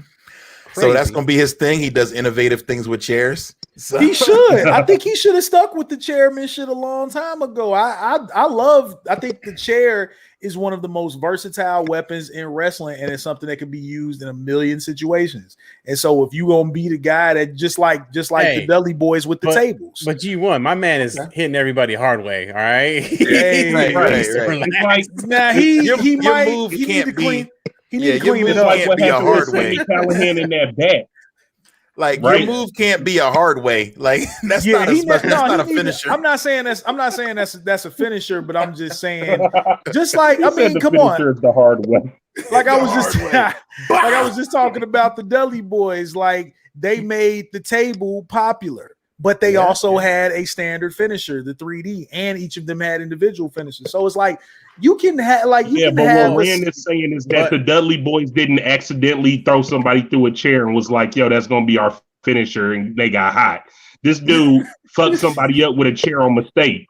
But listen, anytime mistakes happen, what I've noticed about AEW, and we can say the same about the fireworks incident, they own up to it and they roll with it and they make the most of it. And I think in any standpoint of live performance, that works. You can't forget too, he's also got that loaded glove. Remember the loaded glove? Oh, yeah. Yo, his signature moves are like cheating. Well, no, he got he still has the Death Valley driver. He does that. Y'all don't watch Dark. I watch Dark. He's finished off. He still got the DVD. He should have been with Death Valley driver. He's That's legit. All right, yo. So that is about the week in wrestling. We will get you guys. Thanks for getting caught up with us. And if you have any information you want to add, any type of commentary, I do got something for the Mad Maniacs real quick. Show them mail us. Boom. We're gonna put up our email. We love mail. If you got mail, we love fan mail. Please, MadManiaPod@gmail.com. Hit us up.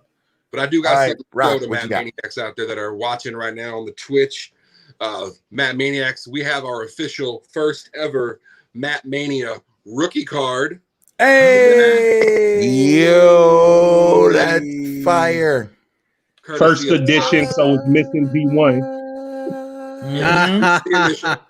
That's what the back. First edition. Writing on the back. Yo, that's dope.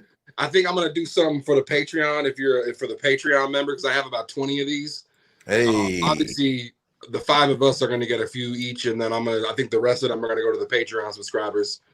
It's a small thank you. I somehow get, you know, I think the card is great. It's a great collector's item for me because it's the same picture I have of the poster before I joined the team. Hey, we got to get a new photo done. Yeah, we gotta hit up Bananas and do a photo shoot. Oh, Jay Bananas is a photographer. Mm-hmm. Yeah, he did team pictures. My photos. Yes, sir. Man, keep it in the family, baby. Keep it y'all in the family. Y'all have known a lot of these guys longer than me, so I have no idea. But if he is, that's fire. That's dope. The only thing we have left is a snack and a burial. Do you got a burial, Teak? Who's getting buried? I got a burial. I'm gonna bury the fans, not our fans, but the fans that's complaining about the fucking AEW match. Mm-hmm. Okay. All right. Yeah. That's fair. I'm about to throw it back on y'all because we always say it's so much different wrestling out there. You can watch whatever you want if you're not happy about something. But at the same time, let's not drag them down for a mistake. That'll be like y'all dragging TakeOver down for a mistake when TakeOver kills it every time. Like, hell yeah. You gotta take the pros with the cons. I like the way that AEW was like trying to wiggle their way out of it if it was a mistake. And at the same time, it'll probably build more storylines or other stories out of it. Say that. By them saying, you know, that Cody is screwing stuff up, you know, because I heard y'all saying like the NBA music and stuff that was playing on Wednesday night and stuff. You can just be like, you know, yeah, that was weird. I don't want to see them do some retribution type stuff.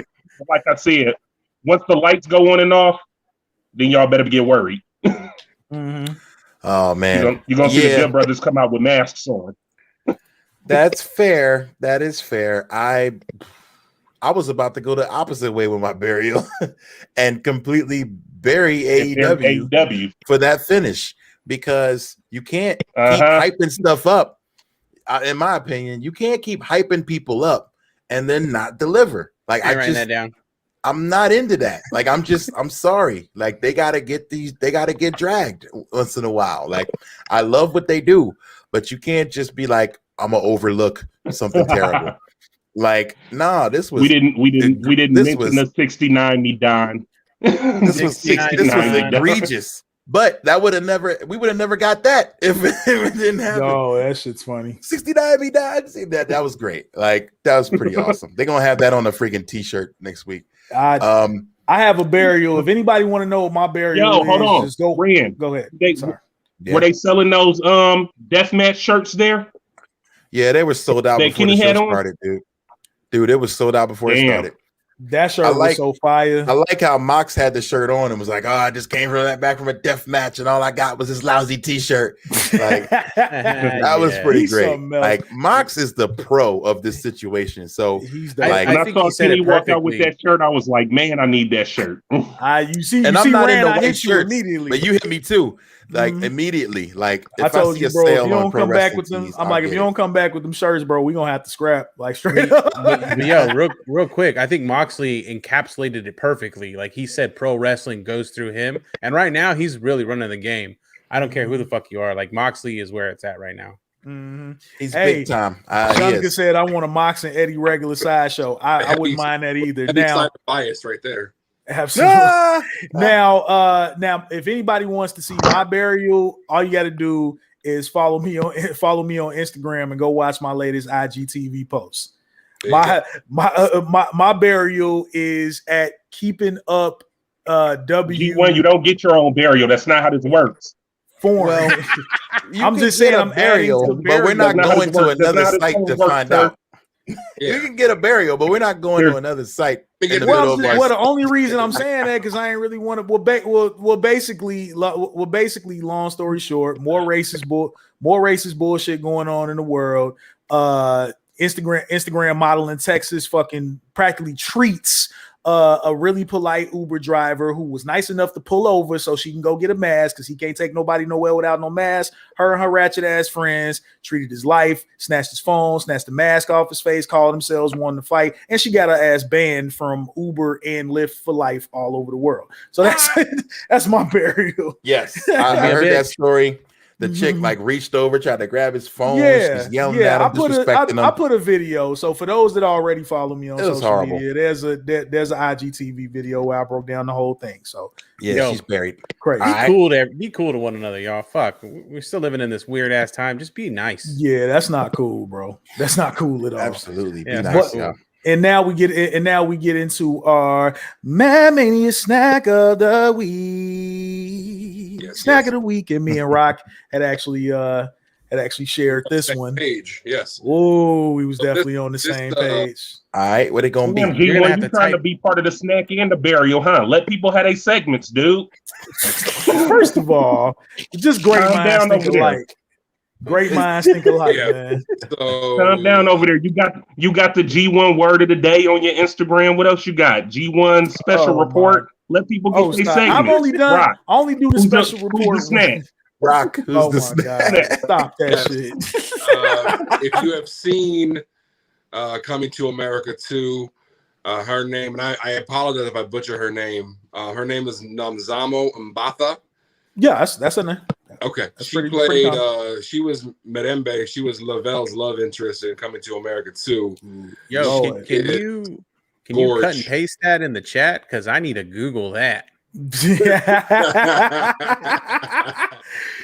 Lord, from the motherland. She is gorgeous. She is gorgeous. Word. Hey, and if you haven't seen Coming to America, go check it out. It's a good time. I mean, don't come in expecting the first one and the magic of the first one, but please stop doing just enjoy it. Stop expecting whatever came before something new. Like people did that with the 2017 Ranger movie. Take it for what it is and not what you want it to be. You didn't make the damn movie. You didn't pay for that money. Eddie's not out going, yo, it's gonna be better than the first one. Then it would be like, nah. Yeah, Eddie didn't say that. Nah, just enjoy it for what it is. So yo, I think that might be it. Yeah, she's guys. Don't forget, go to Pro Wrestling Tees to get your Matt Mania t-shirt. what did you say about the cards? Are we gonna do something special on Patreon? Yeah, like a giveaway or something? Yep, I'm gonna. We have a few subscribers on the Patreon, so I'll message them individually, get their information. Get them. It's not too late, guys. If you want to join the Patreon, you can get yourself a card. Here it is, Mania Podcast on Patreon. Any amount.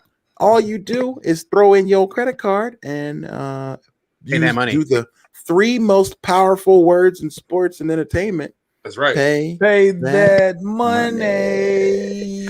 And we appreciate it. That goes to us getting cool microphones and cool backgrounds and cool apps that can bring y'all all this goodness. So thank you in advance. We have come up because of viewers like you. Thank you. I was telling Teak, man, Teak, you gotta get a streaming mic, man. Yeah, Teak, you next. And a cam. Hey, look at that. You got the Roxel mic. No, Rock sounds good. Yeah. So we are going to be doing a quick Patreon episode. And if you are not on the Patreon yet, easy. Just go and do it right now. And we are going to holla. So as always, ladies and gentlemen, boys and girls, you know what to do when life gets hard. Keep your shoulders off the mat.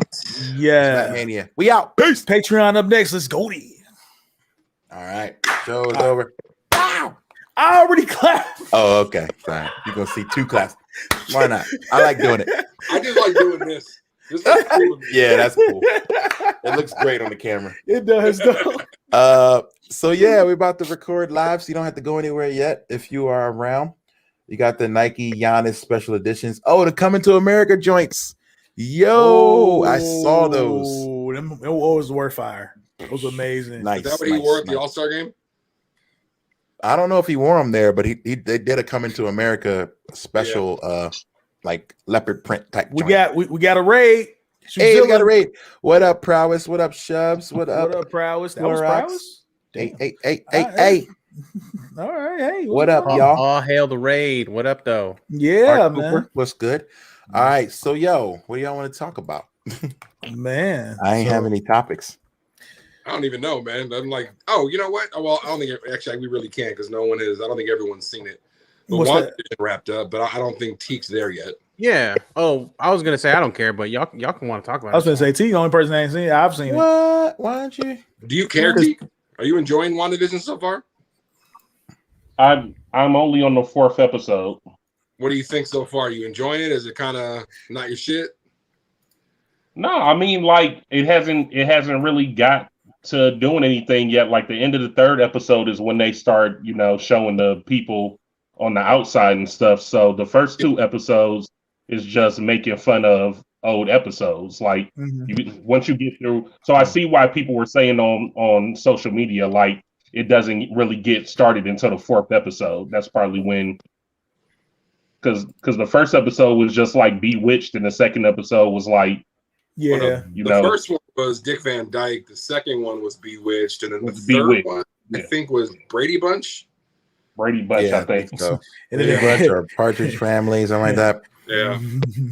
This show gets crazy every episode. Well, I mean, even on top of that, I mean, with that, I mean, Disney, we're gonna get next Friday. We get the premiere of Falcon and the Winter Soldier, so that's coming next week. Yes, sir. I have low expectations for that show. I'm sorry.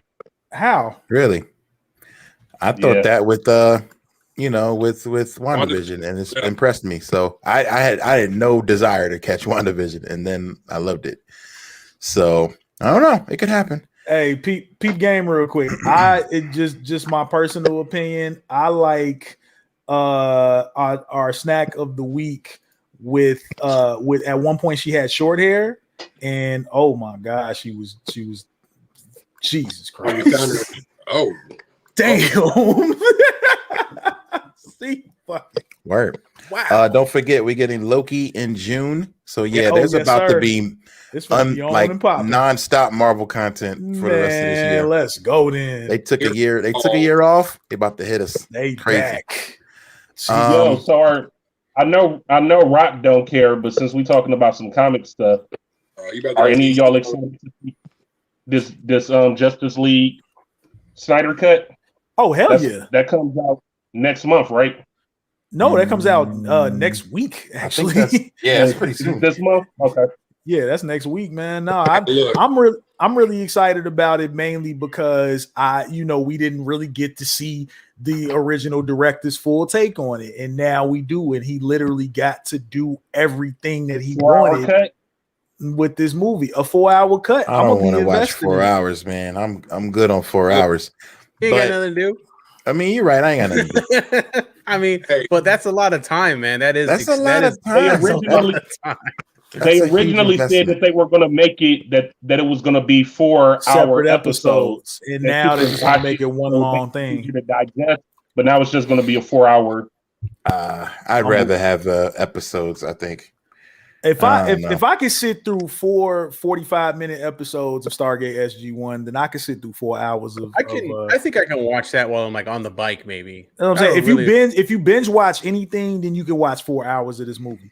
Especially considering that it's finna be damn near completely different than what the original movie was. Down to the costumes, a lot of the CG has been completely redone. And go ahead. Yeah, and you're at home, so that's what I'm saying. You at the crib, can take a break. You can come back. Man. You can take little breaks. They're going to do it. They have it. They have hours if you need to. You can watch an hour every day. They have different they section it all. The way they do the movie is they section it off in different chapters. So I would say if you really want to watch the first 2 chapters and then cut it there. I'll come back to it. Next day, come back to it. Watch the next 2 chapters.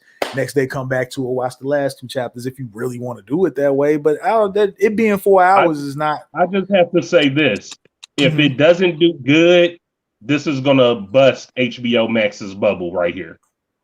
This is what they were building towards, because the movies that they done let out so far this year ain't been that great. People been talking about them. Like, people didn't like the Little Things with Denzel. I heard that Tom and Jerry movie was trash. Like, I didn't have an issue with I'm gonna watch the Black Tom Messiah. And Jerry movie. I heard it was pretty good. Black Messiah was great. Black Messiah was good. That one was good. But hey, the only thing I care about, it seems like this whole thing was built up for this Justice League movie. So, nah. Right, go ahead. It comes out on the 31st. Is Godzilla versus King Kong. Yes, that's another thing I wanted to talk about that I really liked. I didn't finish it, so I didn't want to put it over. But the Pacific Rim anime on Netflix is really dope. The Black. Oh, there's Pacific Rim anime.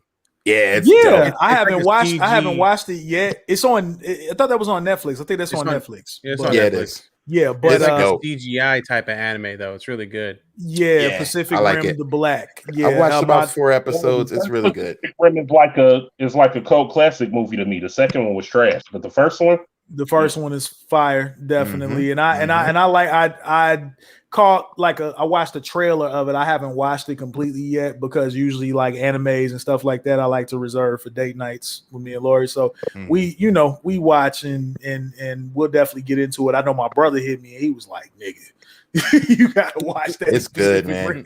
It got me into it. I was like trying to fall asleep on the plane, but I started watching it and I was like, oh, I ain't sleeping. This is great.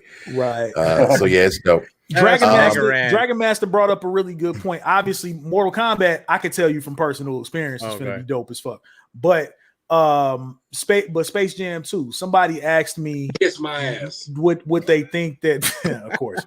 Somebody asked me what do I think that Space Jam 2 will deliver, and I said for this generation, because for Generation Z, LeBron is Generation Z's Jordan. Most of us are millennials. Some of us are Generation X. So obviously we love Michael, and that was what it was. But for Generation Z, LeBron is their Jordan, or Kobe also. But Kobe unfortunately is no longer with us. But so you gotta let them have a thing for the generation, man. We can't keep slandering shit that wasn't meant for our old asses. Like that type of shit blows me, man. I think Space Jam is gonna be what the fuck it's supposed to be for this generation. One of my buddies brought up a good point when somebody was complaining about the redesign of Lola Bunny. Please go get you some real pussy and stop worrying about redesigns of fucking cartoon characters. That shit is so annoying. Yo, speaking of that, I want to bring up the fact that they were talking about that Pepe Le Pew got canceled. So he's canceled. That's the stupidest. Davis got a video on Instagram where he's talking about this, and he's basically like, how are you canceling a cartoon but not canceling the people who created the cartoon character? So my kids ask me about that. Everything a cartoon character did was somebody's choice. So if you made this cartoon character be racially insensitive or sexually aggressive or anything, you could just make him be nice and be cool. Like, right, that's true. You don't have to delete the character. You could just have the character change. This cancel culture that we live in, I fucking hate it. I'm gonna be honest. Yes, granted there are some things that need to be eliminated, and we speak about those things on a regular basis. But let me tell you what's hilarious that he said though, G1. He said when I watch Pepe Le Pew, what I've learned is that if you smell bad and you aggressive, that pussy runs from you. He said, I think that's something that people need to know. Lessons. Wow. That's a bar. That's a message. That is a bar. That is Thank a you. bar. That's a bar. I mean, if you smell bad, somebody quoted Dave Chappelle in the thing. If y'all remember the "Killing Me Softly" stand up. And then he went off into Sesame Street. That was one of my favorite stand-ups of all time. And he also said the reason that she wasn't giving him the pussy is because he's a skunk and she's a cat. He said cats might not like that aggressive shit, but if she was skunk, maybe she would have got down. So first off, we dealing with interspecies relationships. Yeah. Come on now. And y'all trying to cancel. We're ripping this apart on a macro or on a micro scale now. I appreciate this. Oh yeah. We really pulling this apart. Okay. Man, I like this. This is cartoon character on Patreon. This is what y'all pay for on the Patreon. What you pay for. So we gonna give it to you. Something else going down this weekend. I know we don't always talk about it, but I think for the hip hop category, this might be one of the first years the Grammys actually have a legitimate best hip hop album category that I'm not mad at. Mm-hmm. The Grammys are on Sunday. The ones off top. Damn, that fast. The Allegory by Royce the 5'9" is nominated. Oh, wow. And Madlib are nominated. There's the legitimate, the nominees for the best hip hop album are legit. And Nas is nominated. I hope. I feel like Nas is gonna get it. I think Nas is going to get it because that Nas album was incredible. He's got the name. It's usually the name recognition. But Jay Electronica's up, and Jay-Z has the name, and he's all over that. So, hey, did y'all hear that The Weeknd is actually boycotting the Grammys because they keep their whole voting process hidden a little too much? And so he's telling his label that he's no longer submitting shit for the Grammys. So I saw that. He don't need to. He really don't. He's a relevant artist without it. So that dude announced a world tour for 2022, and it's already sold out for next year. Yeah, it's The Weeknd. So you don't need that. But like it's clear that the Grammys are not doing what they should be. So I heard that they told him they had to push him back, right? That's what was just about to happen. The Grammy was supposed to already happen. Yeah. Right. So allegedly they asked him to play, but he was doing the Super Bowl, and they were like, "Yo, Super Bowl or us?" And he's like, "Super Bowl, holla." What you mean? He's like, "Holla," and he bounced. So I saw Gibbs put up a tweet. And he had to pay to do the Super Bowl, so he still chose the Super Bowl. Yeah, the Super Bowl doesn't pay, but it's the exposure you get from it is ridiculous. So right, yeah. Why would you turn that down? That's like the biggest gig there is. So I need the producer of the year. I didn't see what the category was for this. My favorite category, the one that I want to win one day. Producer non-classical.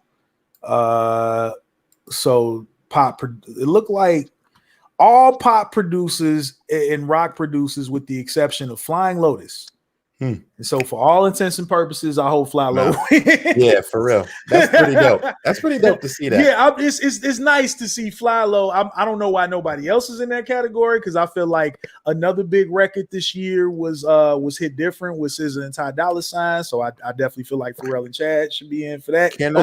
Can I just say something controversial and then we can get out of here? We on Patreon. Say that shit. I mean, I think don't like SZA?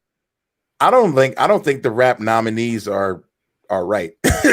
Like whether I like these people, they're not the most impactful rap albums of the year.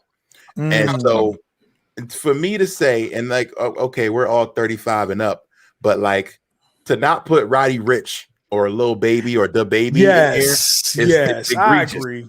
It's egregious. The box was everywhere. Like, so granted, that's not our audience. It's not for me. But yo, these are the biggest rap songs and the biggest rap artists, and they refuse to acknowledge them. So it's like, dang, are they just as washed as we are? Like the people who's voting are just you know what? I will definitely agree with you on that because the Baby has been on fire. He's been hip hop has always been a youth culture. You know what I'm saying? So like, why all of a sudden 40-year-old dudes now all of a sudden you want all of a sudden. So now they did get nominated. Now we'll say what makes something the best rap album though? What makes something the best rap album? Is it the rapping or is it how well that it sold? Because just because the Baby's album did good, I wasn't listening to the Baby. Right. Now we don't know. We don't know how it's determined. Honestly, that's what I'm saying. There's no criteria. It's just like it's supposed to be the most impactful albums of the year. Now, and for them to not have any of these young dudes in there, it seems like a little unfair. So now, Rand, on the contrary, check this out. So we got Best Rap Performance nominees: Deep Reverence, Big Sean featuring Nipsey Hussle. That video was incredible, by the way. It dropped last week. That video was so dope. Shout out to Hit Boy on the beat. We got Bop. Give me some shit with some bop in it. The Baby. Yeah, love that record. What's popping? Oh, mommy. And that was everywhere. Yeah, that's a banger. The Bigger Picture. So they in there. They're just not in the best rap album category, but best rap performance. So what is this? You said this is the best rap performance. Is this taking the place of like best video or something? Because performance is they're performing a song, right? This is single performance. Just best. Yeah, best rap. Yeah, best rap performance. Performance meaning how well you performing it where? On tape in general, like seriously. So and then you have best melodic rap performance, which I don't think I've ever seen. That's new. That's a new category. So this is for the singing rappers. Yeah. So for the lils and the babies. So the Rockstar, the Baby featuring Roddy Ricch. I'm a rock star. Oh, okay. These are rappers who can't sing. Singers who can't sing. Basically. Singers that can't sing. Drake featuring Lil Durk. That's a Laugh Now Cry Later. That was a big record. That's a big record. Yeah. That was a huge record. Oh, speaking of the box, there we go. Nominated for best melodic rap performance. Yeah, they're under the Kroners. So this is a tough. That's actually a tough category there. That is a very tough category. Those are the biggest songs of the year. Even Anderson .Paak was in it. Wow. Highest in the Room, Travis Scott. That's a huge one. I know who Josh is going for. Josh Molesky, if you're watching this, I probably know you're rooting for Travis Scott because I got so tired of you playing that shit when we was getting. I was like, man, I know he's going for that. Travis Scott song was big, but I thought that song was trash. It wasn't as good as his song with Drake. Yeah, but he had a meal at McDonald's. That food was big. I like Stop Trying to Be God, and I like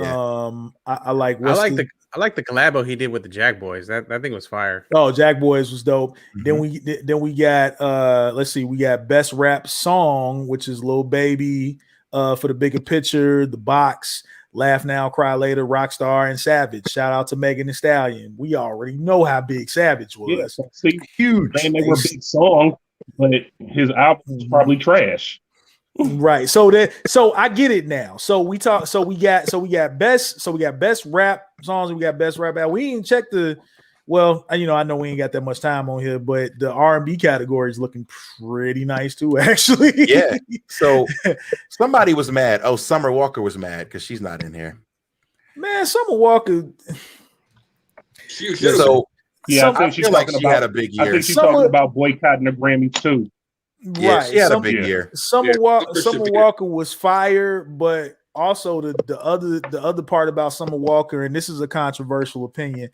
Yo, Summer asked for all this fame, and then she freezes up anytime she gets in front of a set of people, or anytime she gets in front of a crowd, because allegedly she has social anxiety. This is what you asked for. You can't at this point, right now where you are in your career, see somebody about that, figure it out. But the only way for you to further progress in that game is you're gonna have to show face a lot more than what you have, regardless of how good your music is. Even her has stepped out of her silhouette, and we see a lot more of Gabby. So it's just that's just my take on that. But whatever. Yeah, I feel you on it. Mm-hmm. You know, you're gonna have to step out of that. So maybe they're holding that against her, like that she's not, to me, that great of a performer, and so maybe that could be the thing holding it back. Right, which is true. She's a great singer, not a her great recorded performer. records are great. Performances aren't super amazing, but because she could be holding that performs she performs in this bubble like this. Like her Tiny Desk concert was amazing musically, but I would just rather close my eyes and just listen to it, because the whole time she was just sitting there. Yeah, because she's about a vibe. She's, some these new young whippersnappers. No, she literally said out of her mouth that she has social anxiety, and that's a whole thing. It's like, why would you can't be a pop star? Then you really can't do it. Yes. So yeah, But I understand. Hussein said that he got anxiety too. That's why he get high all the time. He said he got to get high to deal with fans. But 2 Chainz actually gets out there and he does it, and he doesn't complain about it. You ain't never seen 2 Chainz on stage doing this. How many Grammys he got? That's what I'm saying. So like, you ain't never seen him on stage like being all timid and shit. So regardless of what he has to do, how much money he got, I take money over Grammys. That's true. Well, you know what? Interesting point about 2 Chainz. I just searched it. He has 1 Grammy, and it is for his verse on "No Problem," Chance's song. That's it. He's been nominated a few times, but the only time he won was on Chance's song. You don't want no problem with me. I'm glad to see my girls Chloe and Halle get nominated for Best Traditional R&B Performance. I'm really, really happy about that. Yeah, I'm happy to see her in there for Best R&B Song, Better Than I Imagined. About Chance getting a Grammy, but look at where he at now. Rich? Yeah, I'm gonna say Chance is chilling. Nobody thinking about that guy. Chance got a wife, kid. Everybody's impressed. He's chilling, but nobody's thinking about him. Is what I was saying. Chance the Rapper. Yeah, I understand. I guess I see what you're saying. He got before Red just said Chance's name, I wouldn't have thought about Chance at all. I listen to Chance. I'm not a fan, but Chance changed the game. He won a Grammy on a mixtape. So yeah, he did. Something that had no public outpour. He won because he's from Chicago. Not necessarily only that, but I listen to him because he's a dope rapper. He got like that he's not. He is dope rapper. I Might Need Security it's probably one of my favorite Chance records of all time. It's a quote, it's a play on Jamie Foxx, and he snaps dope rapper over the what is wrong with Chance? What's wrong with Chance? He's good. He tries. I mean, he ain't bad. I'm just not a huge fan, but he ain't bad. Kid. All right. He come off sometimes. If it's not your cup of tea, it's not your cup of tea. But on a lyrical level, you can't sit up here and say that he's bad. That's what I'm saying. You're right. I can't sit up here and say that I've heard every single Nas record of all time, but you can't argue that he's dope. He's incredible. You know what I'm saying? That's fair. All right, so I wanted to share one last thing. Okay, we got Ghostface versus Raekwon happening. Actually, that is happening this or next Saturday. I don't even know if you can even judge this when they're on each other's songs. So, I mean, it's just going to be a showcase of hearing some classic records and classic stories. So I'm all. But that's what every versus is at the end of the day. We turn into a competition. We turn into a competition because we're fans. Yeah, I mean, they're all over each other's stuff, so hopefully we get some good vibes, good stories. Of course we I'm will. for it. That's what's up. I think it's gonna be All right, that's all I got. If y'all ready to roll, Would you wrap it. Would you have rather saw them two go against two other people in a group? So like, or maybe so like Ghostface and Raekwon versus Method Man and Redman. You'd rather see that? Ooh, That'd be fun. yo. And that'd be fun. Oh so my much fun to watch. God. Now, that would be dope. That would be dope. Hey, shout out to Redman, by the way, real quick, because he did a contest about a month ago with TrackLib, which is a service that I use on a regular basis. They're like an online record store for sample-based producers, and he did a contest about a month ago where he's giving like some newer blood, a chance to do some stuff on his album. Shit, I take credits on the Redman album. I love Redman, so I think the fact that people is one. Oh, and because of the pandemic, they didn't get a chance to announce the winner in time. So he did something that was really cool. It was like 9 total people that he saw as runners up. He said, all y'all won. If I say your name, all y'all won. All y'all getting a placement on my album. Come on, dude. Come on. Love Redman for that, man. Yeah, that was amazing. That's a good look. Well, yeah, Raekwon and Ghost versus Red and Meth would have been dope. Yeah, or what if it was like Cameron and Jim Jones? Ooh. Maybe you need to be talking to Tim and Swiss, Ran. Yo, maybe you might need to get an 8. That would be dope. Yeah. I don't even know. That's not as clear cut as you might think. Somebody also has said Ghost and Ray versus Mobb Deep, even though Prodigy's not here. Have Havoc as a representative and play the Mobb Deep ran the songs. Yeah. Okay. Hell yeah, man. Okay. I like it. I'd like to see that. Man. So it's good to see some verses with some good old classic hip hop. So that's gonna be fun. I'm voting Wu-Tang versus Def Squad. That shit was crazy. Yo. Oh, I'm sorry. Method and Redman, my fault. That'd be dope. That'd be fine. All right, so we are gonna get out of here. Thank you for hanging out for the Patreon episode, and thank you for paying that money. If you haven't yet, or you weren't sure about it, or you're thinking about it, it's easy. Just go to patreon.com/MattMania Podcast and pay that money. And what that will do is put you in the mix so you can win a limited edition Matt Mania rookie card. Yes, indeed. Official Matt Mania rookie card at that. Much love to Rock Knowledge for doing that, by the way. That was really dope. So yeah, that was great. All right, y'all. Good night, everybody. Be safe. Be good. Be good to each other. Wear your mask and all that. And watch good wrestling. Please do. All right, y'all. Peace.